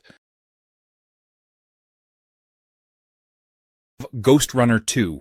If you've ever wanted to feel like a cyberpunk ninja with the reflexes of a cat and a katana that slices through anything, Ghost Runner 2 is going to be your jam. So, picture this. You're running through this gritty, neon-soaked dystopian world, slicing your way through enemies with style. This isn't your average action game. Ghost Runner 2 demands precision, speed, and that satisfying rhythm, where every move you make feels like it's part of one smooth flow. It's like you're dancing with death, and the game just pulls you right into the zone. Every jump, every slide, every slice has to be on point, and when you nail it, You feel like a total boss. One thing I really love about Ghost Runner 2 is how it mixes up the action without losing that signature high-speed parkour meets swordplay vibe from the first game. You're still running up walls, dodging bullets, and taking out enemies with a single slice, but the environments are more varied, and there are some wild new mechanics. Like, let's talk about the bike sequences. Yes, you get a badass motorbike.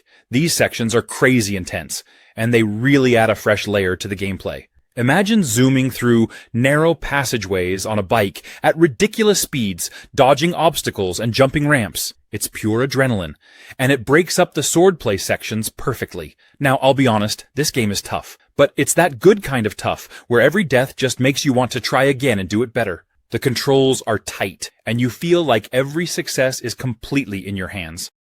Enshrouded. So, the basic idea is you're in this world that's been taken over by this weird fog called the Shroud, and you're one of the last survivors trying to push it back. What I love is that it's not just about surviving. You're also uncovering the story behind what happened to this world. The deeper you go, the more you learn, and it's got that perfect mix of exploration and discovery. I found myself just wanting to wander off the beaten path to see what secrets I could find.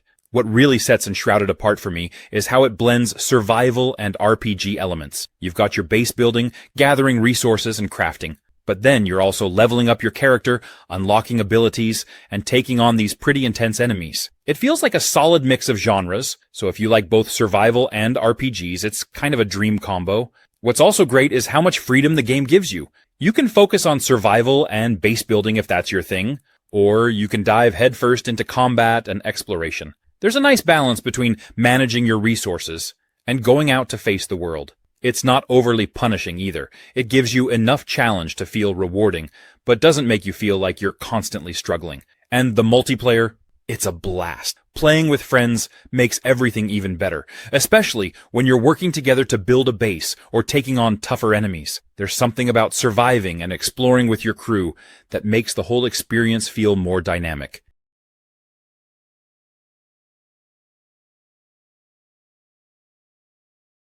Game of Thrones King's Road. If you're a fan of Game of Thrones and love video games, this one is definitely worth checking out. Imagine getting to dive right into Westeros, exploring the lands, and stepping into the shoes of a character who's navigating all the chaos and drama the realm has to offer. You get to make choices, go on quests, and interact with some of the most iconic figures from the show. No spoilers here, but trust me when I say you'll be hooked on what this game offers. You're going to start off choosing one of 3 cool character classes. First up, we've got the Knight. Heavy armor, sword in hand, and ready to take on whatever enemies are thrown your way. If you're more of the sneaky type, the Assassin is the perfect fit. You'll be slinking through shadows, doing high damage attacks when no one's looking. And if you prefer a bit of a mix, the Sellsword is your guy, focusing on quick, ranged attacks that give you the upper hand from a distance. The class choice is pretty important because it'll shape how you approach everything from combat to exploration. The world itself is massive, and you can explore a bunch of regions. We're talking everything from the icy chill of the Wall to the tense atmosphere of King's Landing. Each area offers something unique, and there's always something to do. Whether it's helping out with some noble's issue or just exploring, there's never a dull moment. One of the best things about the game is the combat. The system is smooth, intuitive, and feels right for each class. Dragon Age Inquisition. I still remember diving into its world for the first time, and just being blown away by the sheer scope of it. It's got everything you'd want from a fantasy game: epic battles, deep lore, complex characters, and of course, dragons. One of the coolest things about Inquisition is how it really gives you control over shaping the story. You play as the Inquisitor, this figure that rises up in the midst of chaos to bring peace to the world. But the choices you make, they have huge consequences. Every decision feels like it matters, whether it's deciding who to ally with or how to handle conflicts within your own party. It's classic BioWare, but on an even bigger scale. Combat is another thing that stands out. It's got that tactical depth where you can pause the action and plan out your moves, but if you want a more hands-on approach, you can just dive right in with real-time combat. It's a good mix, and it keeps things fresh, whether you prefer strategy or action. Plus, the variety of classes and abilities you can choose from is just awesome. You can be a rogue sneaking around with dual daggers or a mage casting massive spells. It really lets you tailor the combat to your playstyle. And let's not forget the story. The stakes are high from the get-go, with this massive tear in the sky called the Breach, spewing demons into the world. You're tasked with leading the Inquisition to close it, but there's so much more going on politically and socially. The romance options are another fan favorite, of course. BioWare really knows how to craft compelling relationships.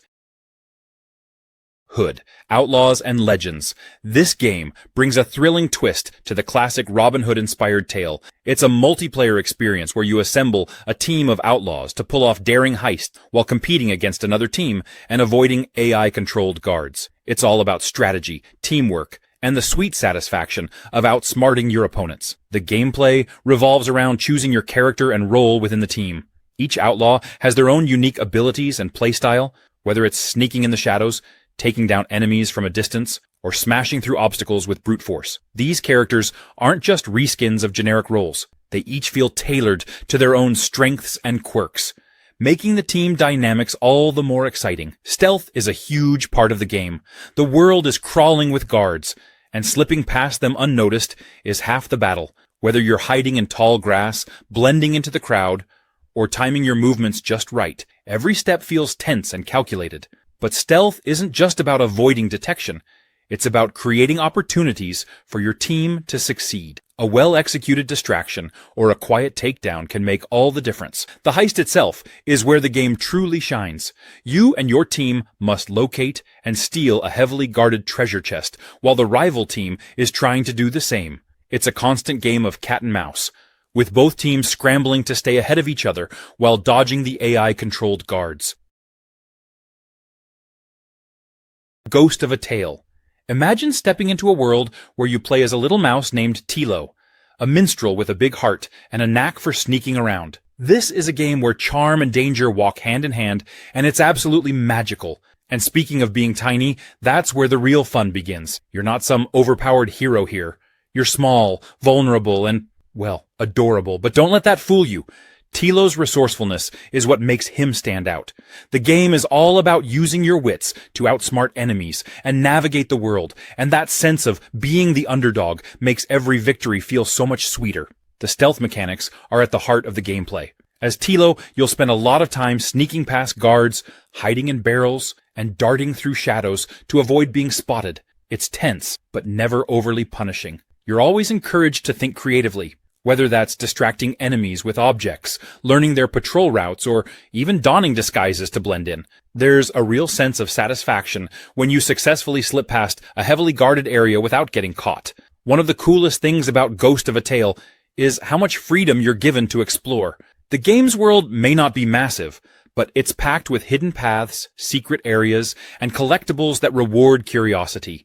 You're constantly encouraged to look around, experiment, and try new things. And that sense of discovery is one of the game's biggest joys. It's a game about sneaking, exploring, and solving problems. Outward. This game is an absolute gem, and I feel like not enough people are talking about it. The first thing you'll notice about Outward is that it doesn't hold your hand, like at all. No glowing markers, no magical GPS telling you exactly where to go. It's refreshing because you have to actually pay attention to your surroundings. Read your map, yes, really read it, and use landmarks to figure out where you are. I'll admit, at first it's a little intimidating, but once you get the hang of it, it's so rewarding. You feel like you're genuinely exploring a world, rather than just running from one objective to the next. What I love about Outward is how it balances survival mechanics with its RPG elements. You're not just an all-powerful hero here. You're a regular person, trying to survive in a harsh, unforgiving world. That means keeping track of your hunger, thirst, temperature, and even your backpack weight. But it's not overwhelming. It's more like these mechanics add depth to the adventure. Forget to pack a water skin before venturing into the desert? Well, guess what? You're going to have a bad time. But when you prepare properly and things go smoothly, you feel like a genius. Combat is another highlight for me. It's not your typical hack-and-slash fare. You have to think about every swing of your weapon because stamina is limited, and fights can be brutal.